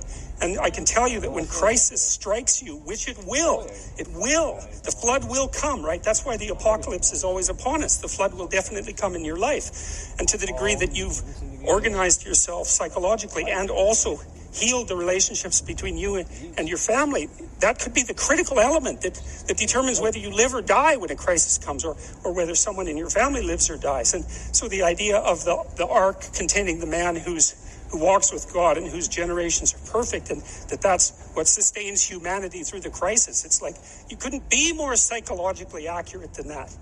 You know, and the other thing I was thinking about this week, I was thinking about another line in the New Testament. I think it's from the Sermon on the Mount, but I'm not absolutely sure. Christ compares the kingdom of heaven to a mustard seed. And so I was thinking about, a mustard seed is a very tiny seed, and it grows into quite a spectacular, complex plant. And I was thinking about how you should operate in the world in order to make it a better place, assuming that that's what you should be doing. And that is what you should be doing. And there's lots in the world to fix. Everything that bothers you about the world and about yourself should be fixed, and you can do that. And my dawning realization, I have a friend, he lives in Montreal, his name is James Simon. He's a great painter, and he's taught me a lot of things. He's helped me design my house and beautify it. And I bought some paintings from him a couple of years ago, and he did this series of paintings where he went around North America and stood in different places, and then he painted the view from here down. And so it's his feet planted in different places, on roads, in the desert, on the ocean. I have one actually hanging over my toilet, which is him standing at a urinal. Yeah, well, you know, he was trying to make a point, and the point was that wherever you are, it's worth paying attention. And that's because, you know, so all these places that he visited, he looked at exactly where he was, standing by the side of the road in the desert.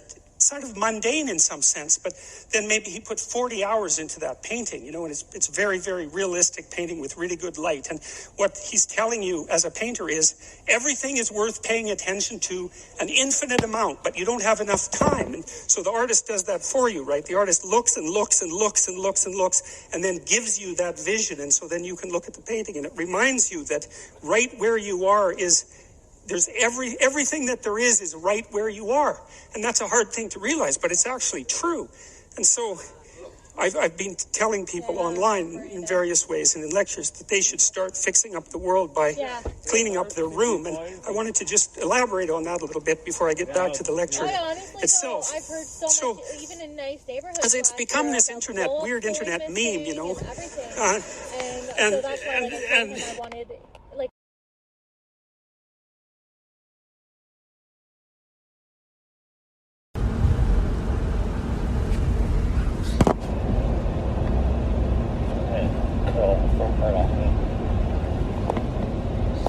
itself.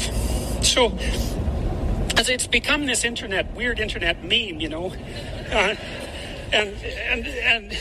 it's a joke, and good, it's a joke. I'm really happy about the fact that so much of this has got like the leaven of humor in it. It's really important because that's what stops things from degenerating into conflict, humor. And I was thinking about this idea of cleaning up your room in relationship to the mustard seed idea. And you see, the thing about cleaning up your room, this is also something I learned from Carl Jung and his studies on alchemy, because for Jung, when the alchemist was attempting to make the philosopher's stone, he was not only engaged in the transformation of the material world, but he was engaged in a process of self-transformation that occurred at the same time as the chemical transformation. As the chemical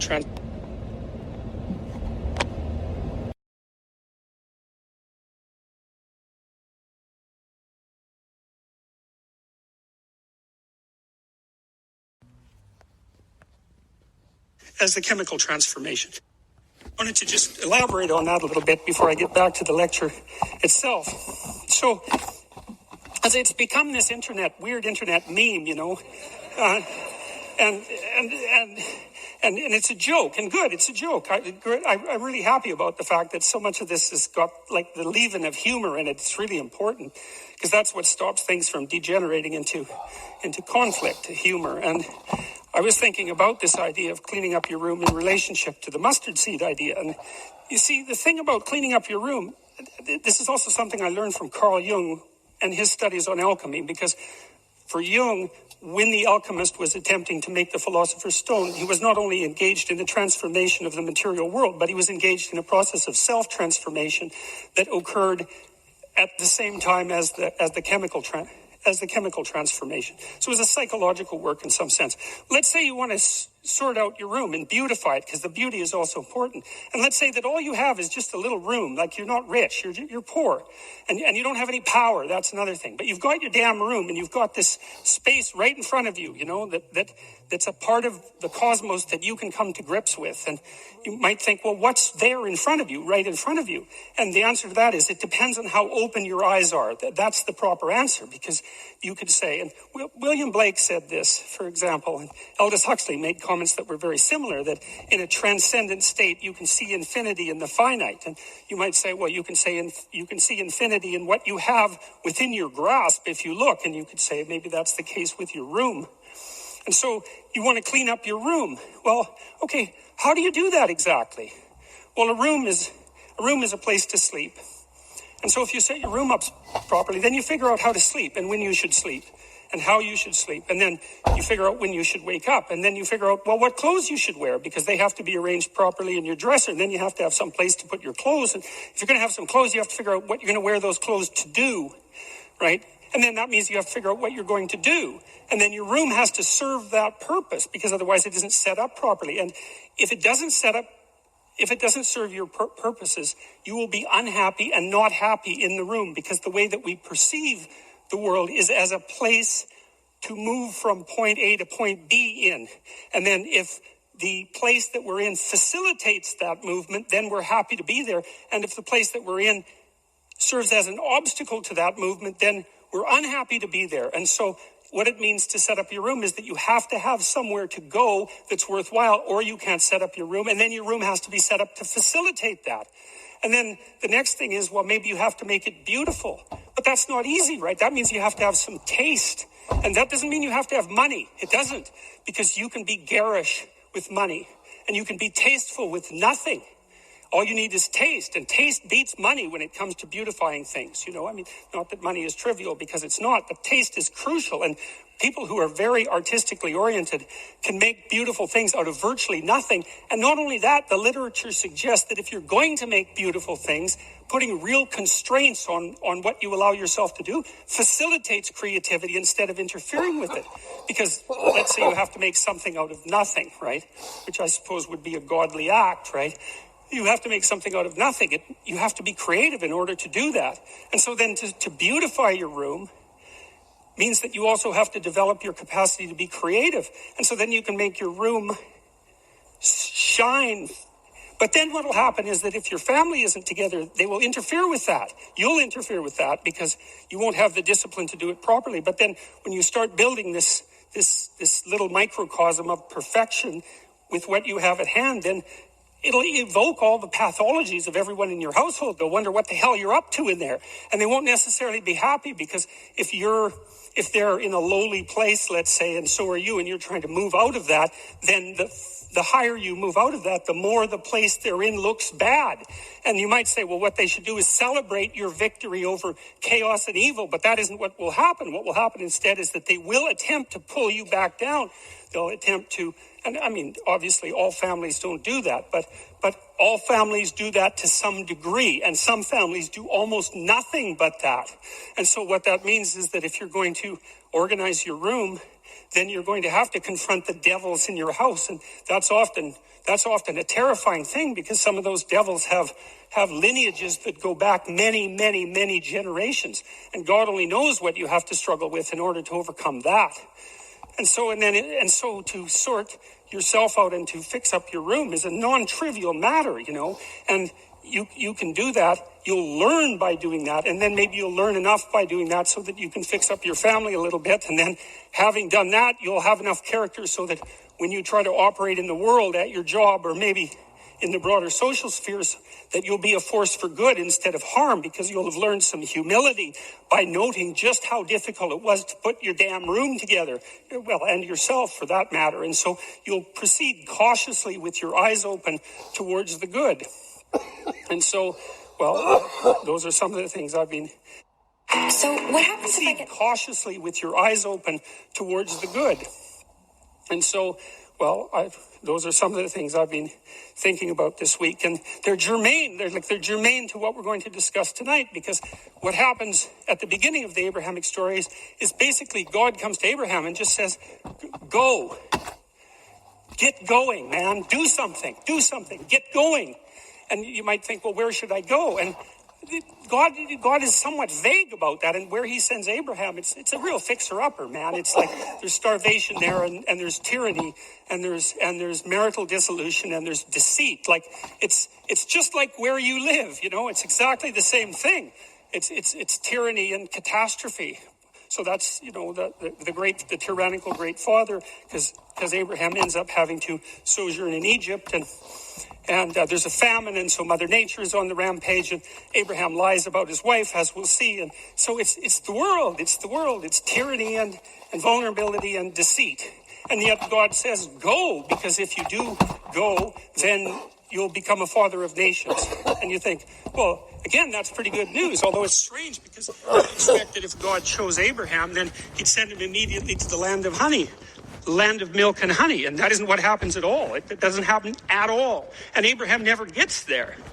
But his mission is still regarded as divine, and thank God for that, because that's what your mission will be, because that's what you will encounter in your life. Those are the archetypal things everyone encounters: the tyranny of the social structure, and the rapaciousness of nature, and the deceitful quality of the human psyche. It's like, that's the world. Now, that's a negative view in some sense, but it's positive in the story, because what it basically says is something that's akin to the Sermon on the Mount, which is that if you're aligned with God and you pay attention to the divine injunction, then you can operate in the midst of chaos and tyranny and deception and flourish.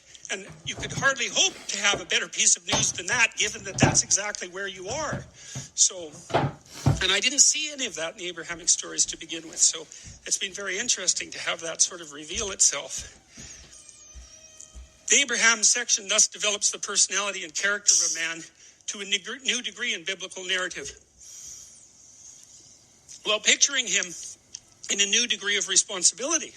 In him, a new degree of responsibility. So here's the other thing that's really struck me, and I think this is of absolutely crucial importance, and I don't know how much importance, but it's certainly important to me. And one of the things that has just blown me away in the last year, because I've talked to lots of people live, but also lots of people online, but it's more obvious live, and it's obvious in this theater as well, is that I've gone around and spoken, and a large proportion of my audience has been young men, under 30, something like that. And I've spoken to them a lot about responsibility. And what's so odd about this is that of all the things that I've spoken about, because I can see the audience and I can feel how the audience is reacting, because I'm always paying attention to all of you insofar as I can manage that. So I get some sense of how what I'm saying is landing, which you have to do if you're going to speak effectively to people. And what happens is if I talk about responsibilities, everyone is silent, just like they are now. Silent and not moving, right? Focusing, attentive. Say, pick up your responsibility. Pick up the heaviest thing you can and carry it. And the room goes quiet and everybody's eyes open. And I think, that always makes me break up.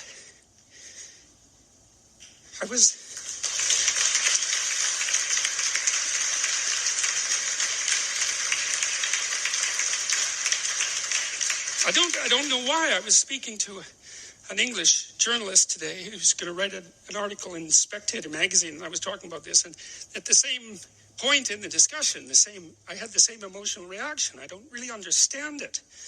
I think there's something about it that's so crucial, because we've been fed this unending diet of rights and freedoms, and there's something about that, there's something about that that's so pathologically wrong, and people are starving for the antidote, and the antidote is truth and responsibility, right? And it isn't because that's what you should do in some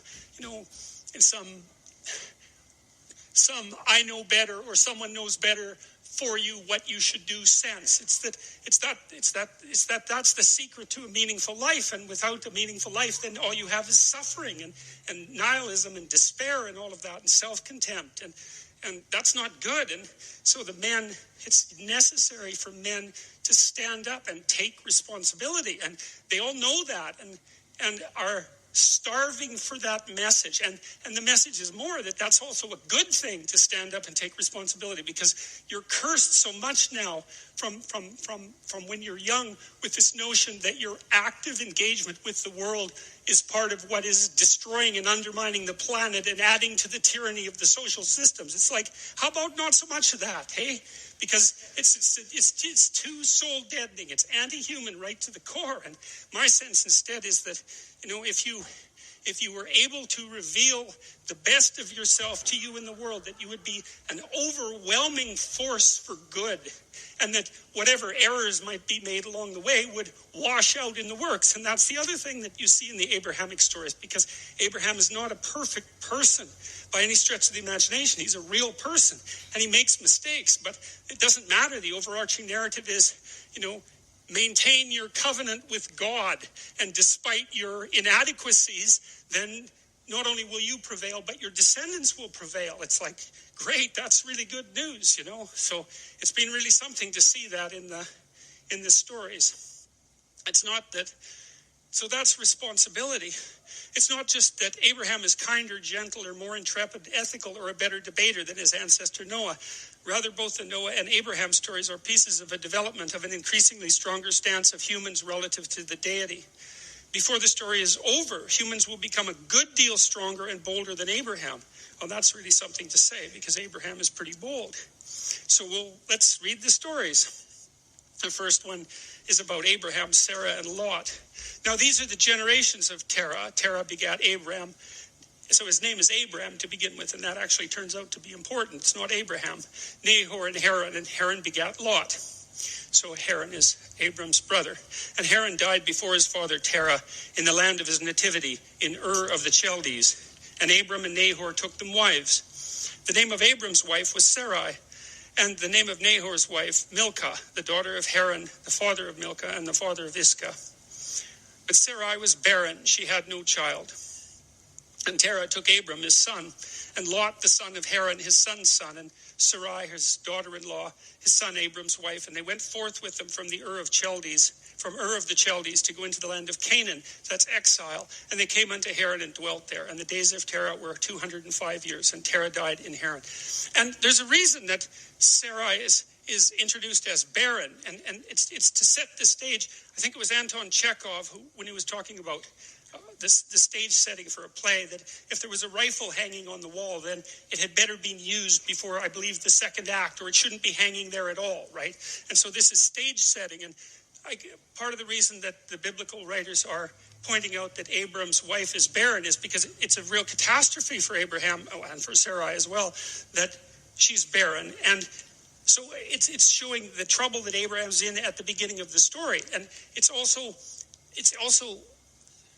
see, what happens as the story progresses is that Abraham and Sarah are eventually granted a son, but it's way late in the story, and they're very, very old by the time it happens. And of course, you're not going to be a father of nations without having a child. And so the writers are attempting to make the case that if you forthrightly pursue that which God directs you to pursue, let's say, that all things are possible. That's the idea in the narrative. And, you might say that's naive. And, it's not. You think it when you're naive, right? And then you dispense with that idea. And then when you stop being the sort of person who dispenses with ideas, then you come to another place. And that's the place where you think you have no idea what might be possible for you if you got things together and pursued what you should pursue. You don't know how much what's impossible to you right now would become possible under those conditions. It's an unknown phenomena. And I've watched people who've put themselves together across time, incrementally and continually, and they become capable of things that are not only jaw-droppingly amazingly, but also sometimes metaphysically impossible to understand. And so we don't know the limits of human endeavor. We truly don't.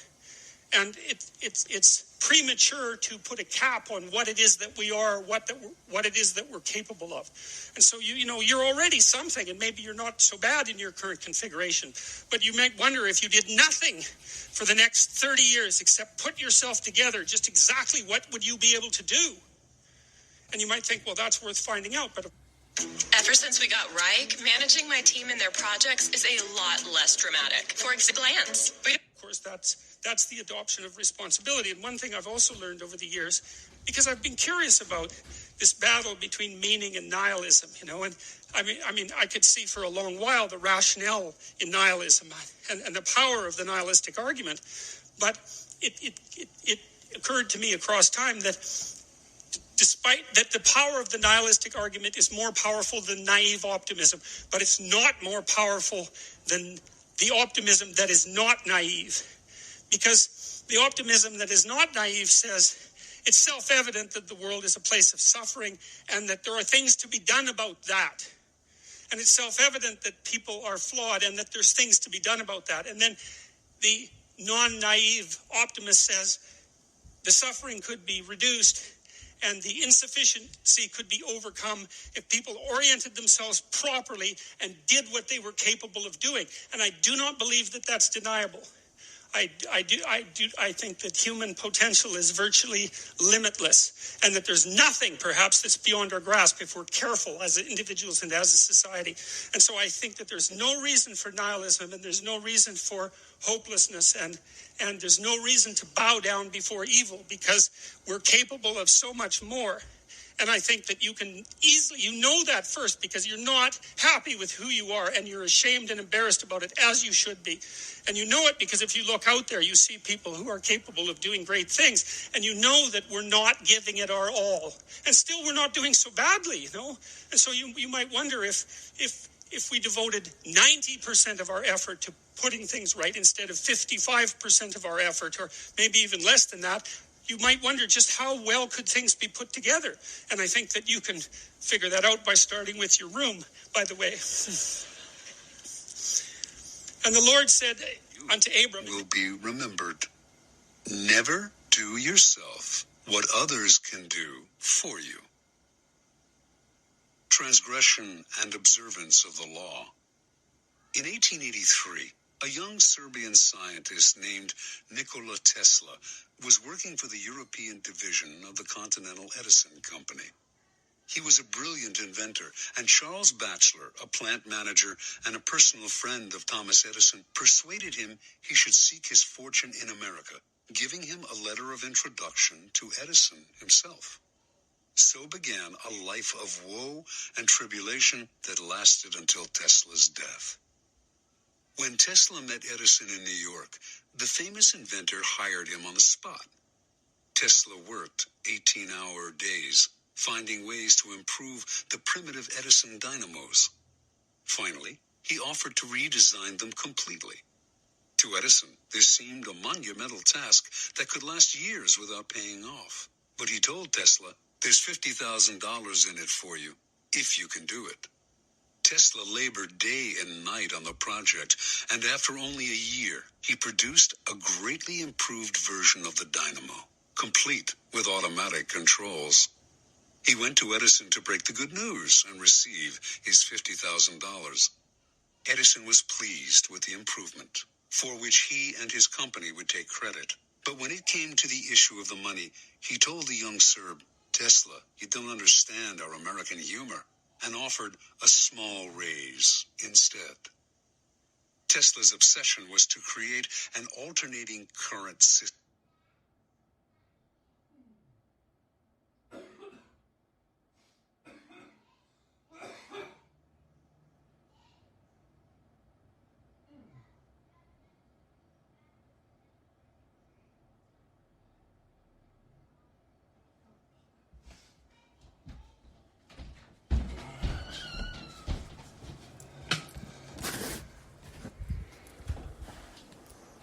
Time and energy to further your own cause. Not only will such assistance save you valuable time and energy, it will give you a godlike aura of efficiency and speed. In the end, your helpers will be forgotten and you will be remembered. Never do yourself what others can do for you.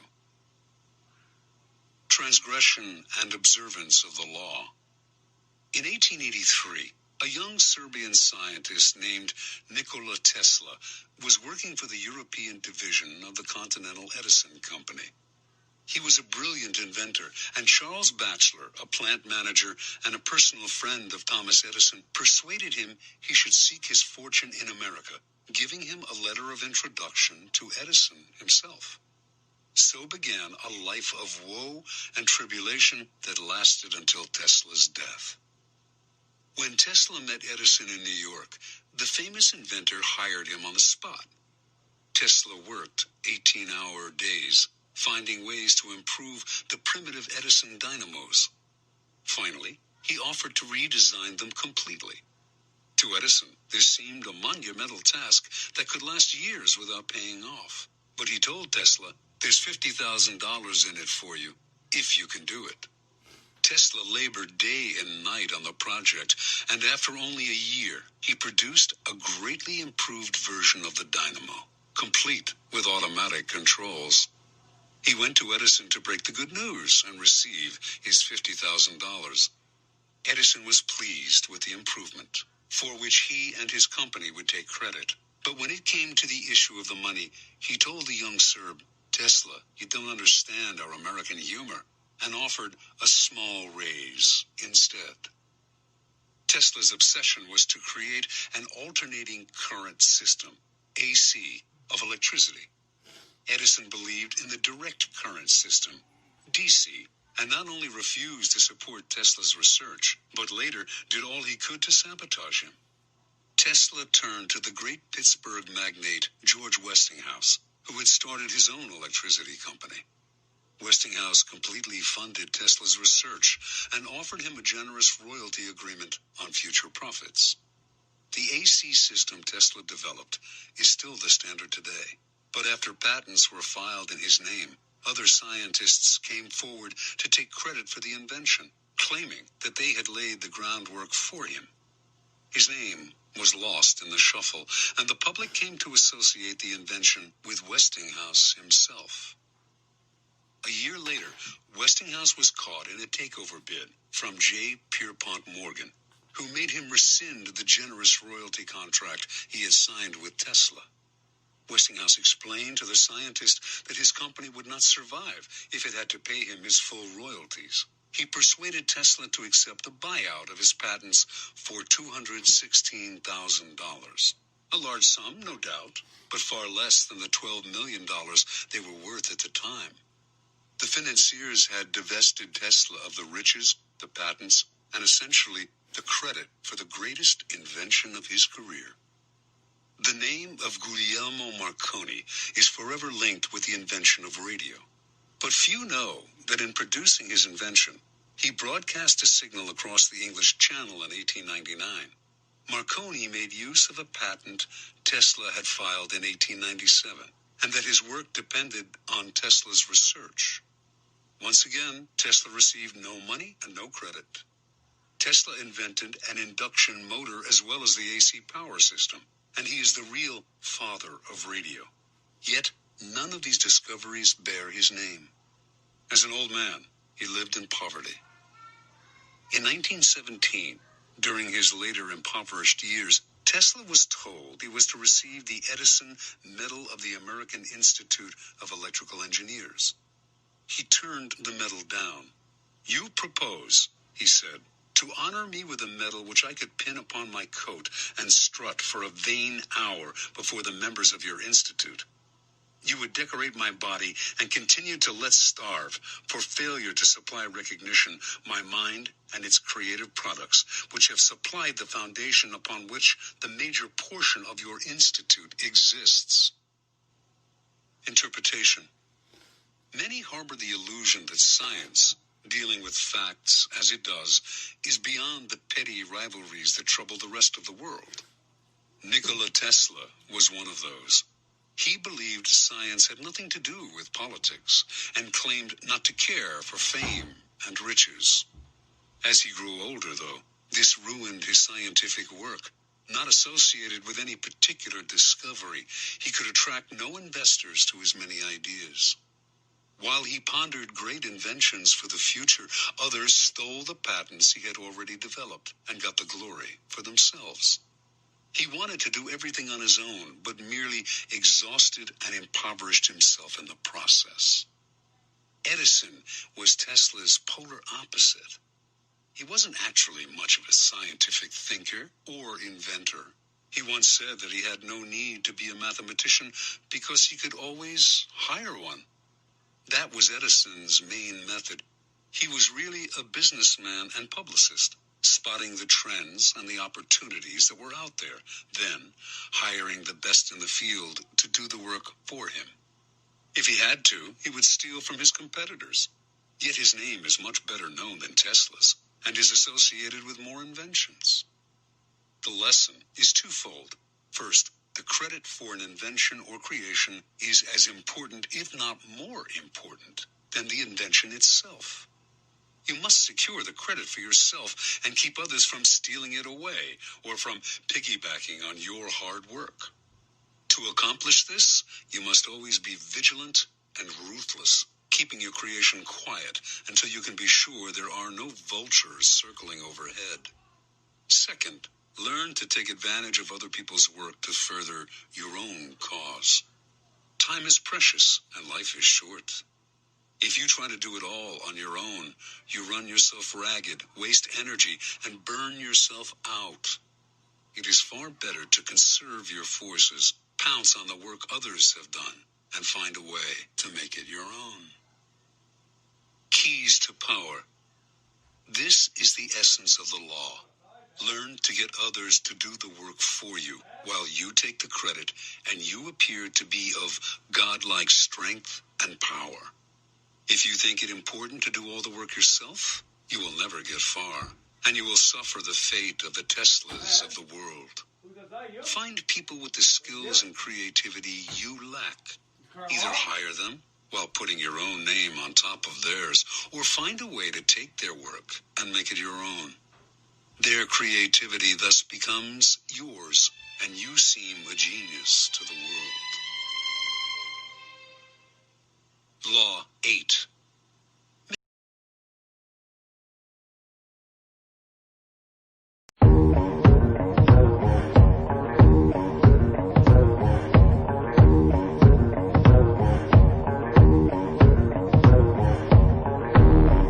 Human beings in a mob. What's a mob to a king?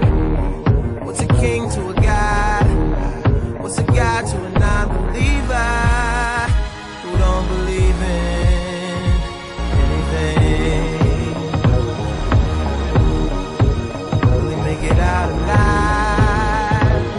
Alright, alright. No church in a while. Tears on the mausoleum floor. Blood stains the Colosseum doors. Lies on the lips of a priest. Thanksgiving disguised as a feast. Rolling in the Rolls Royce Corniche. Only the doctors got this, I'm hiding from police. Cocaine seats, all white like I got the whole thing bleached. Drug dealer chic. I'm wondering if a thug's prayers reach. It's pious, pious, for God loves pious. Socrates asks who's biased, do y'all seek? Off Plato. I'm out here balling, I know you hear my sneaks. Jesus was a carpenter, Yeezy, lay beats. Overflow, the Holy Ghost, get the hell about your seats. Preach. Human beings in a mob. What's a mob to a king? What's a king to a god? What's a god to a non-believer who don't believe in anything? Will he make it out alive?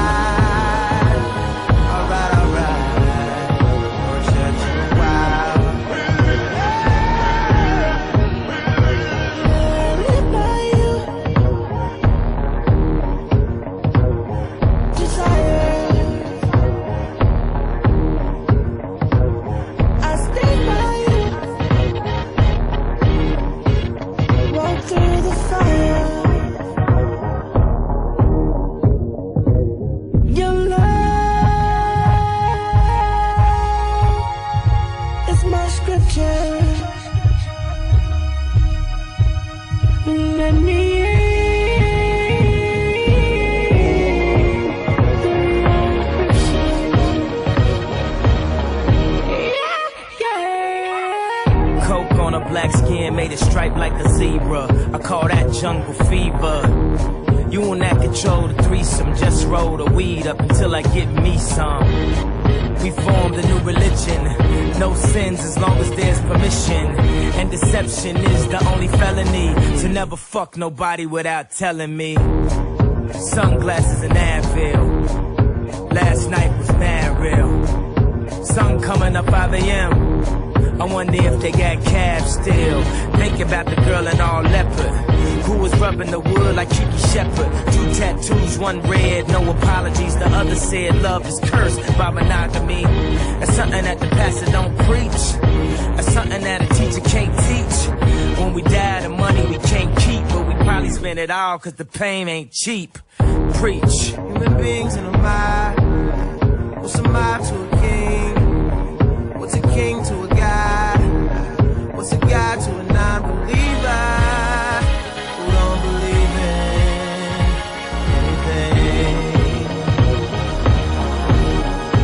Will he make it out alive? Alright, alright. No church in a while.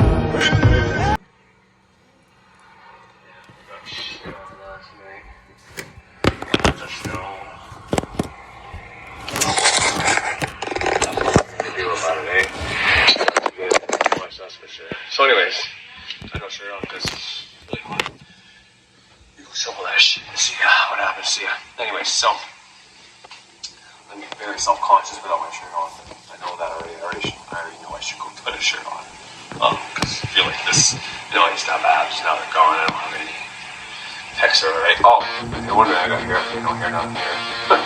I was shaving and then I ran out of shaving cream. I'm not a fan of shaving my chest and arms. I do, because it makes the muscle tone look better, but something I like doing, self-conscious thing I still need to work on. All that aside, this is just an introduction so that whenever you watch my video and you notice that it's,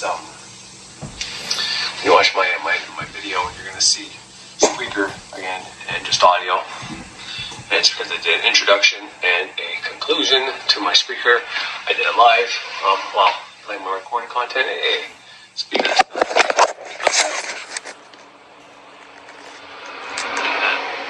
sky is so cool. The reflector shining, the sun's right there behind the clouds. I hope you're getting that.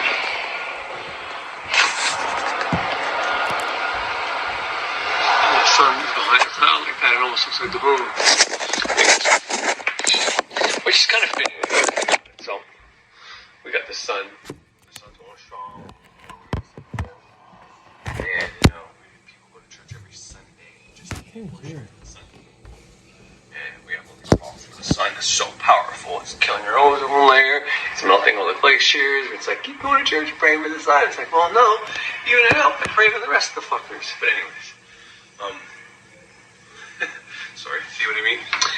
So anyways, it's just the introduction before I start, and I'm going to deep dive into a few things. So in this first part, you're going to hear something, and it's me talking about having a teacher, not having a teacher when I do my, I learned it from a solitary practitioner, and I learned that route from, Birch, learned from the elders and other traditions and all that. Frederick Xavier was a solitary practitioner, but that being said, you learn from the book that I learned from, which is the full curriculum. And when you go to school, learn from teachers, they teach you a curriculum. Well, when you get a certain, once again, I'm telling you, it's all about the person. Some people can, some people can't. I don't like these blanket statements for everybody. And I'm going to play you what it says about my Mars in Capricorn and my Saturn in Sagittarius. I'm going to play those two for you. I think it's Mars in Capricorn that says it best. They both have these aspects to people that can be self-taught, and it's going to explain a lot about. This is one of my favorite Vedic astrologers, KRS astrology. So yeah, but he's going to play after this part where I'm about to speak. So, and just to go to show you what his opinion is of Vedic astrology and how some people can learn without a teacher. And one of those people, and you might be too. So you don't need to pay teachers. You can follow these teachers, learn their free content, and go from there. Anyways, so that's just my beginning spiel, and I'm going to come back on after the first part and talk to you about, I won't reveal it yet, but I'll be talking to you about something soon. You've probably already seen the title. I don't even know what the title is for this show yet, but you've already seen the title, so therefore, sorry, my sister just texted me. Therefore, you already know what the show's about. So whatever I wrote the title about, probably what we'll be talking about next. So, thank you. And as always, thank you for tuning in. I gotta brush my hair. Buddy, so, as above, so below, as within, so without, as the universe, so the soul. Those are some pretty cool lines, a lot packed in there. I'm not going to break it down. I just figured I've been going live at the beginning of my last few podcasts, so this one should be no different.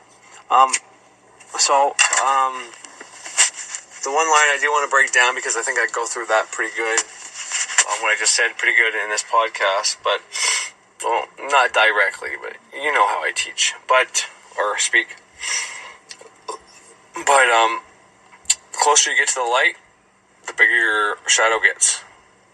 I forget who said it, but it's huge.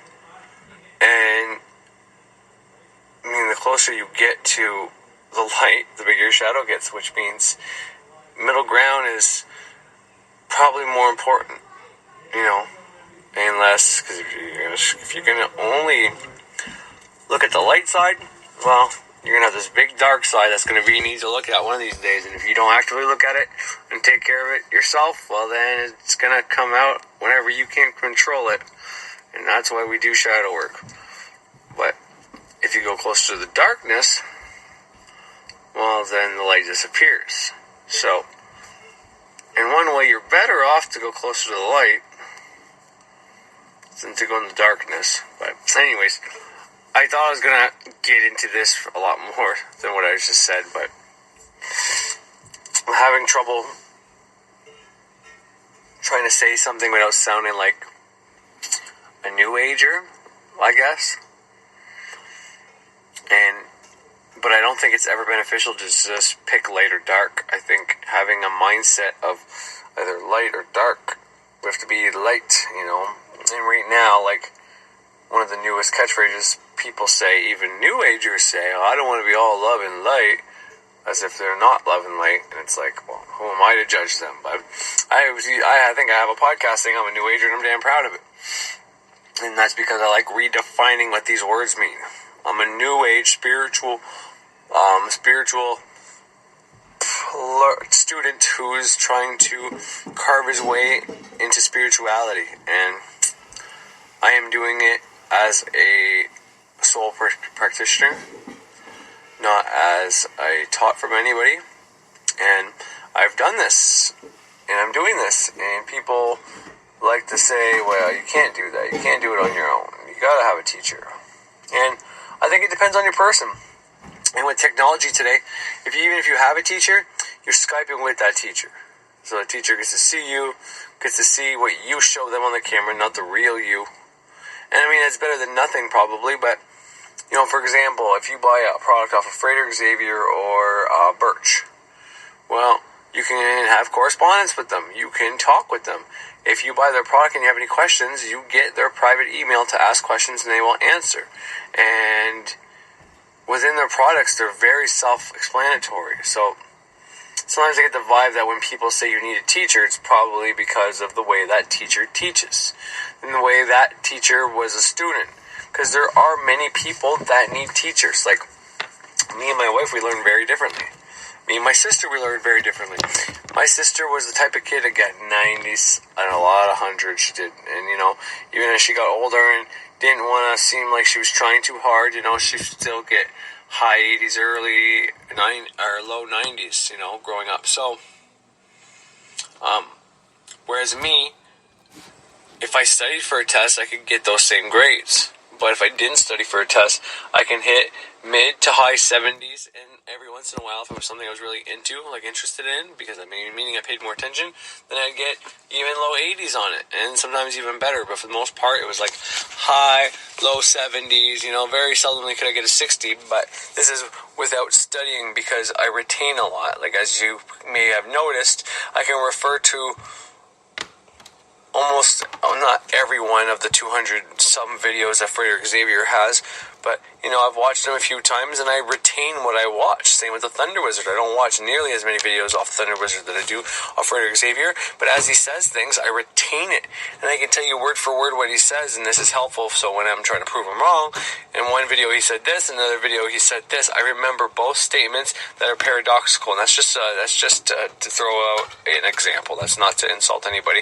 because I know, and I can tell you, and I won't, but I can tell you where I've made paradoxes in my quote-unquote learning/teaching. So all that's to say is the middle path is the way to go. You know, right-hand path, left-hand path. I think those are made up constructs by people that want us to be either on the right or the left. It's like, seriously? You gotta stagger up the middle. There's a time to be right and there's a time to be left. Whether you're thinking of it as dark and light magic, whether you're thinking of it as Christianity and Satanism, whether you're thinking of it as whatever your definition of right hand and left hand path is, whatever it is, it's been put in your mind in programming. Because, like, if I don't know what someone thinks is true right hand and left hand, if I've never learned it, well, then it's not relevant in my reality. And you can say, well, it doesn't matter. Well, it kind of does. I mean, unless there's these laws that govern that specific thing. But I'm telling you right now, within the 7 hermetic principles, it's a boiled down version of the laws of this reality. But anyways, point is, if that is your two extremes for your spirituality rules and laws, well, you have to stagger between them both. You have to do both. They have to play off each other. They have to work in. Ever since we got Reich, managing my team. So, I want us to be either on the right or the left. It's like, seriously? You gotta stagger up the middle. There's a time to be right and there's a time to be left. Whether you're thinking of it as dark and light magic, whether you're thinking of it as Christianity and Satanism, whether you're thinking of it as whatever your definition of right hand and left hand path is, whatever it is, it's been put in your mind in programming. Because like if I don't know what someone thinks is true right hand and left hand, if I've never learned it, well, then it's not relevant in my reality. You can say, well, it doesn't matter. Well, it kind of does. I mean, unless there's these laws that govern that specific thing. But I'm telling you right now, within the 7 hermetic principles, it's a boiled down version of the laws of this reality. But anyways, the point is, if that is your two extremes for your spirituality rules and laws, well, you have to stagger between them both. You have to do both. They have to play off each other. They have to work in cohesive, symbiotic relationship. And if you choose one over the other, well, the other one that you're not choosing, that you're actively giving attention to, but like as, oh, this one gets my negative attention, and this one gives my positive attention. It's like, well, you're giving them both attention, so it'd be more beneficial for you to stagger between both of them and figure out what's good about the one and what's good about the other one and what's not so good about the one, what's not so good about the other one, what things do you like doing, don't like doing in both, and create a spirituality that you can incorporate both your shadow and your light side together. So I think that's as far as I go.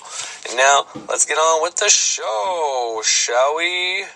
And I like playing this show at the beginning of my show. I know the first one's Spokesman by Goldfinger that I put on here, that plays before my show every time, and it's just a small clip, but you know, this one really says it all about my show. It's a little cocky, but whatever. Today is a day to have an ego because it's the Sunday. It's all about the sun, and the sun is exalted in Aries. Yeah, I think so. I think Mars is Scorpio, so yeah. So, you know, this is the greatest show.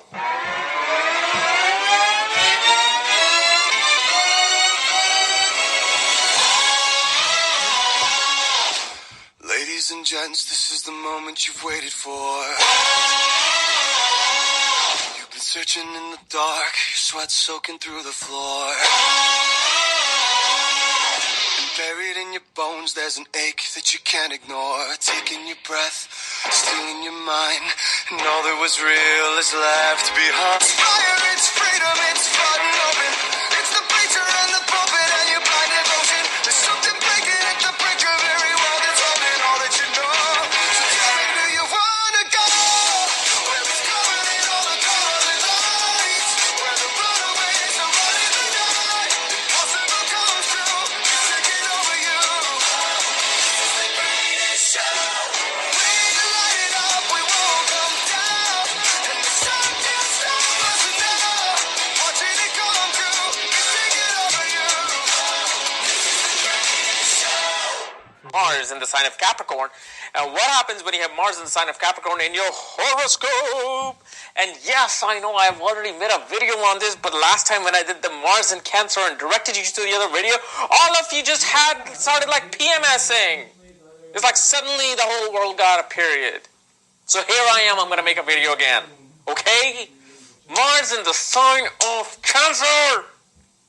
What does it mean, Yash? I don't know what it means. You want to tell them? I think I'm PMSing right now. Okay, so, Mars is the sign of Cancer. What is the sign of Capricorn? Sign of Cancer. Capricorn. Well, Capricorn is a sign of discipline, order, structure, and being practical. It's a sign of higher rank. It's a sign of striving for status. Because sign of Capricorn is originally controlled by the 10th house. Because in the original zodiac sign in the house system, Capricorn rules the 10th house. So wherever Capricorn goes, that's where you strive to achieve their higher rank. That's where you're disciplined, you follow the law, you follow the order, and you complete the order with your full will.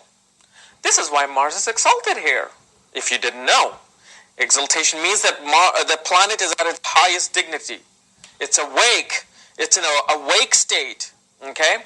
So Mars, which is your willpower, your strength, your drive to fight, your drive to succeed, your drive to defend your honor. A soldier, in order to be a fighter, in order to be an athlete, in order to be a soldier, in order to be a police, in order to be just good at fighting and defending, one must be disciplined, one must be organized, one must be structured, and one must be very practical and not so emotional. Okay? This is why in the sign of emotions, Mars is debilitated in Cancer. Because he's forced to think with his emotions and hit people. Here Mars strategizes. Here Mars is a soldier who's trained. It's like Rambo on steroids. He's like, well, Rambo was on steroids. So it's like Terminator with steroids. Well, actually, he's a machine, so he doesn't have any steroids. It's like Muhammad Ali with steroids. Actually, they didn't use steroids back then when Muhammad Ali was boxing. Okay, whatever. So Mars here just becomes like at its full power. But Mars here follows the law. Mars says, I'm not going to break the law, or I'm not going to break the rules to win this fight. So if you're boxing, and I'm Mike Tyson, I'm like, I'm going to kick your ass, man. Come on now. I'm going to kick your ass, man. And he bites the ear off. That's Mars. That's debilitated Mars. A true, boxer would be like, I'm the greatest. I'm the man. Boom, boom, boom. Knocked out. So he followed the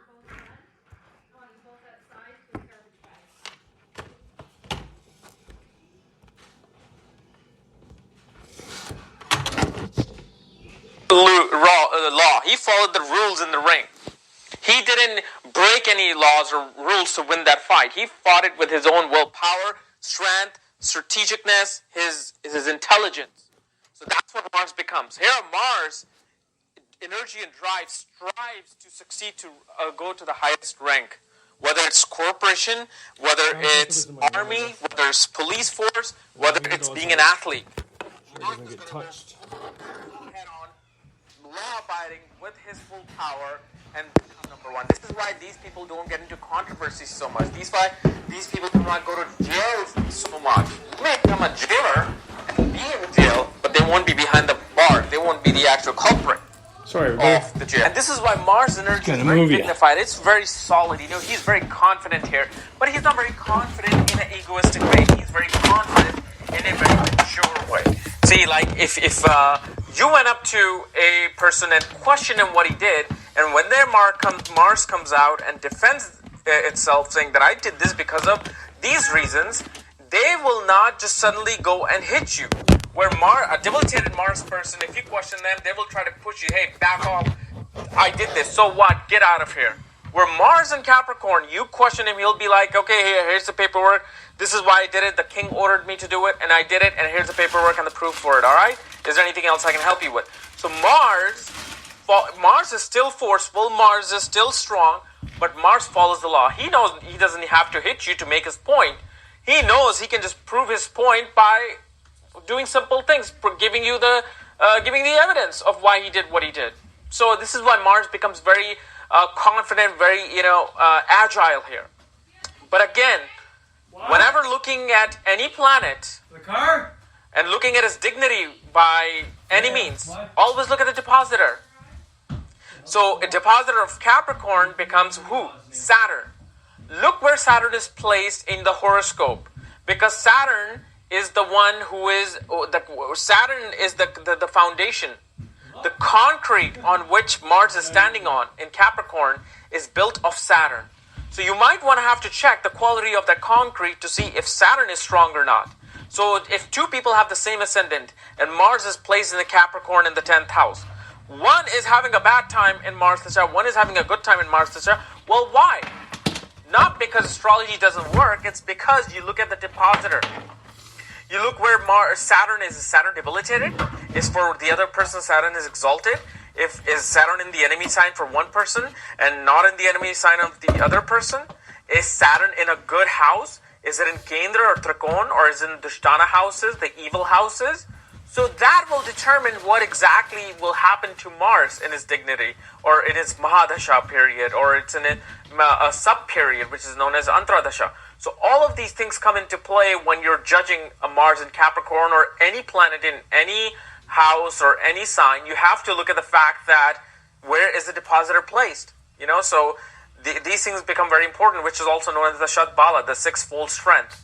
But mainly here, Mars is just, he's very strong, he follows the law, and he wants you to go to the highest rank. If he's just a soldier, the frontline soldier, that person with Mars in Capricorn will be like, no, how do I become the general? How do I become the head of the CIA by being in this position? And then he'll slowly, with his dignified work, diligent work, very practical and organized work, he will start moving up and up. This is why Mars is exalted in Capricorn. So, guys, this was my analysis of Mars in the sign of Capricorn. If you're new to my channel, subscribe below. And if you want to know where your Mars is placed. Alright, so I actually recorded 2 of the Capricorns in Marses. Not that important, but it just really proves the point of... So, when it comes to law-abiding, that I haven't always been law-abiding. I don't go around breaking laws and stuff like that, but, and once again, I have Neptune with my Mars, so if I haven't already said that yet, because this might be going somewhere before that, but anyways, water and fire. But when it comes to the working stuff, I've always took pride of being a very hard worker and trying to do the best job, and sometimes being better than other people, and I've always been commented on that, people like watching me work, just because of the way I work, I end up getting such a repetitive order down, and I memorize it, know by heart that I can do it, normally faster than anybody else. And when I see injustices at work, or anybody ratting on other people, trying to propel themselves above other people, shit like that, it's always made me very angry, and I've always tried to do that. Likewise, it seems like I'm doing that within spiritual community, whatever this is I'm trying to do here by teaching. When I see injustices, I try to point them out. Also, I've been repetitively doing ceremonial magic, witchcraft, through ritual and affirmations and sigils and all the different magics I do, and I'm trying to organize it when I'm not very organized, and explain it in a structured way, the best of my ability, for people to know how to do it. And when I see people out there saying the opposite, that it doesn't work, it's like, okay, bud, I'm going to tear your ass apart and show you exactly how it does work and how it does make sense. And I try to do it in a nice, dignified way. Sometimes I might go overboard and use insults and all that shit. And, it is as it is, but it's not like I can go to Australia and go punch the guy in the face, but if I probably could, I would. But anyways, none of that matters. So I'm going to play the second part for you. And then you're going to hear about Saturn and Sagittarius, and then you're going to hear Jupiter and Pisces. And this will explain exactly why I'm doing exactly what I'm doing and why I'm doing it. And if you were on the fence if I'm getting higher knowledge or not, well, and I'll put it up here for you after too. If you don't believe me, I have these placements, 5:30 a.m. May 11th, 1986. And then I'll have to find my birth certificate, my birth registry rather, if you don't believe that. But I'm telling you the honest to God truth here. This is my birth. And before anybody says, well, you got some really good placements, you're lucky, it's like yes and no. As much as I have good placements, I have what they call a stellium. If you go look at tropical, which means my 12th house is huge. It starts in Aquarius. My 12th house starts. My 11th house is from Capricorn to Aquarius, and then 12th house is from Aquarius, goes all through Pisces, all through Aries, and goes to Taurus. Something to that effect. Maybe it's from Pisces to Taurus. And then same thing with my 6th house, which goes from either fucking Virgo to Libra, or all the way to Sagittarius.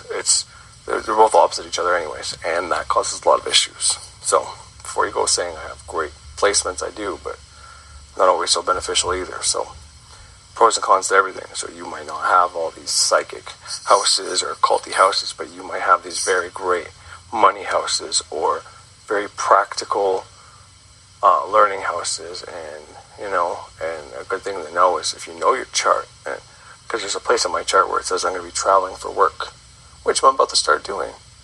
So from getting that knowledge that, okay, well, this is where I kind of am in my birth chart right now, then you can kind of see what the next steps of your life are going. And you can use your chart as a psychological thing. You can use it as your body, where you might have illness, where you might have luck, expansion, restriction, blockages. Go by with the planets, you know. You can look at it on so many different levels. And you might even be the type of person that might be the first one to look at it in a whole different way. And it might not even come from a guru. Because that's the thing. We have to learn from people, yes.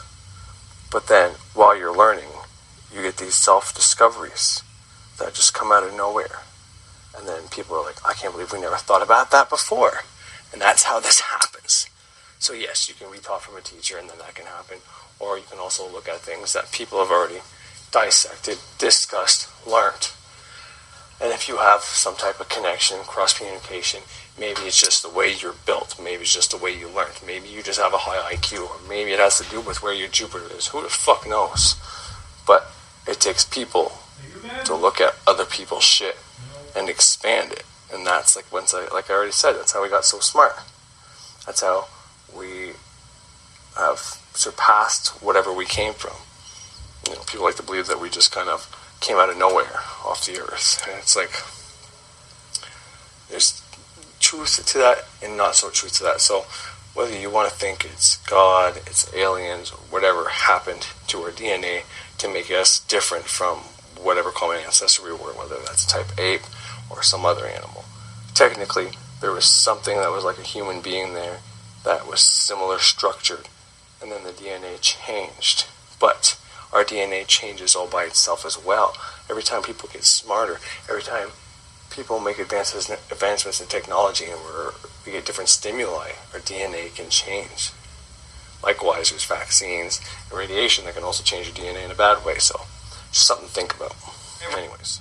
Hey, so today we're going to be doing Mars exaltation. What happens when Mars is exalted? And I have to apologize. A lot of you complained and sent me private messages and commented on my Mars debilitated video that it wasn't nice for me to chew and eat while talking about Mars. So disrespectful. So I'm really sorry. You know, I would never want to offend anybody. So, you know, hope you accept my apology. But, yeah, so let's get started with Mars exalted in your horoscope. So, what happens when you have an exalted Mars in your horoscope? And as I said, Mars is exalted in the sign of Capricorn. And we already did the debilitation in Cancer. Well, as I gave you a little story behind Mars when it was debilitated, I'm going to give you one that, you know, shows why it's exalted. Okay? When Mars is exalted, it's like soldier at his best. Soldier who takes complete, dignified, and, you know, clear orders from the king. So if a king says that I want you to go, I want you to do this, set up this village, and arrest these people, and whatever money that is that has been looted, I want you to give it equally amongst the people. And this soldier will do everything by the T. He won't be like the debilitated soldier, where he might take a little bit of that treasure that was robbed from other people.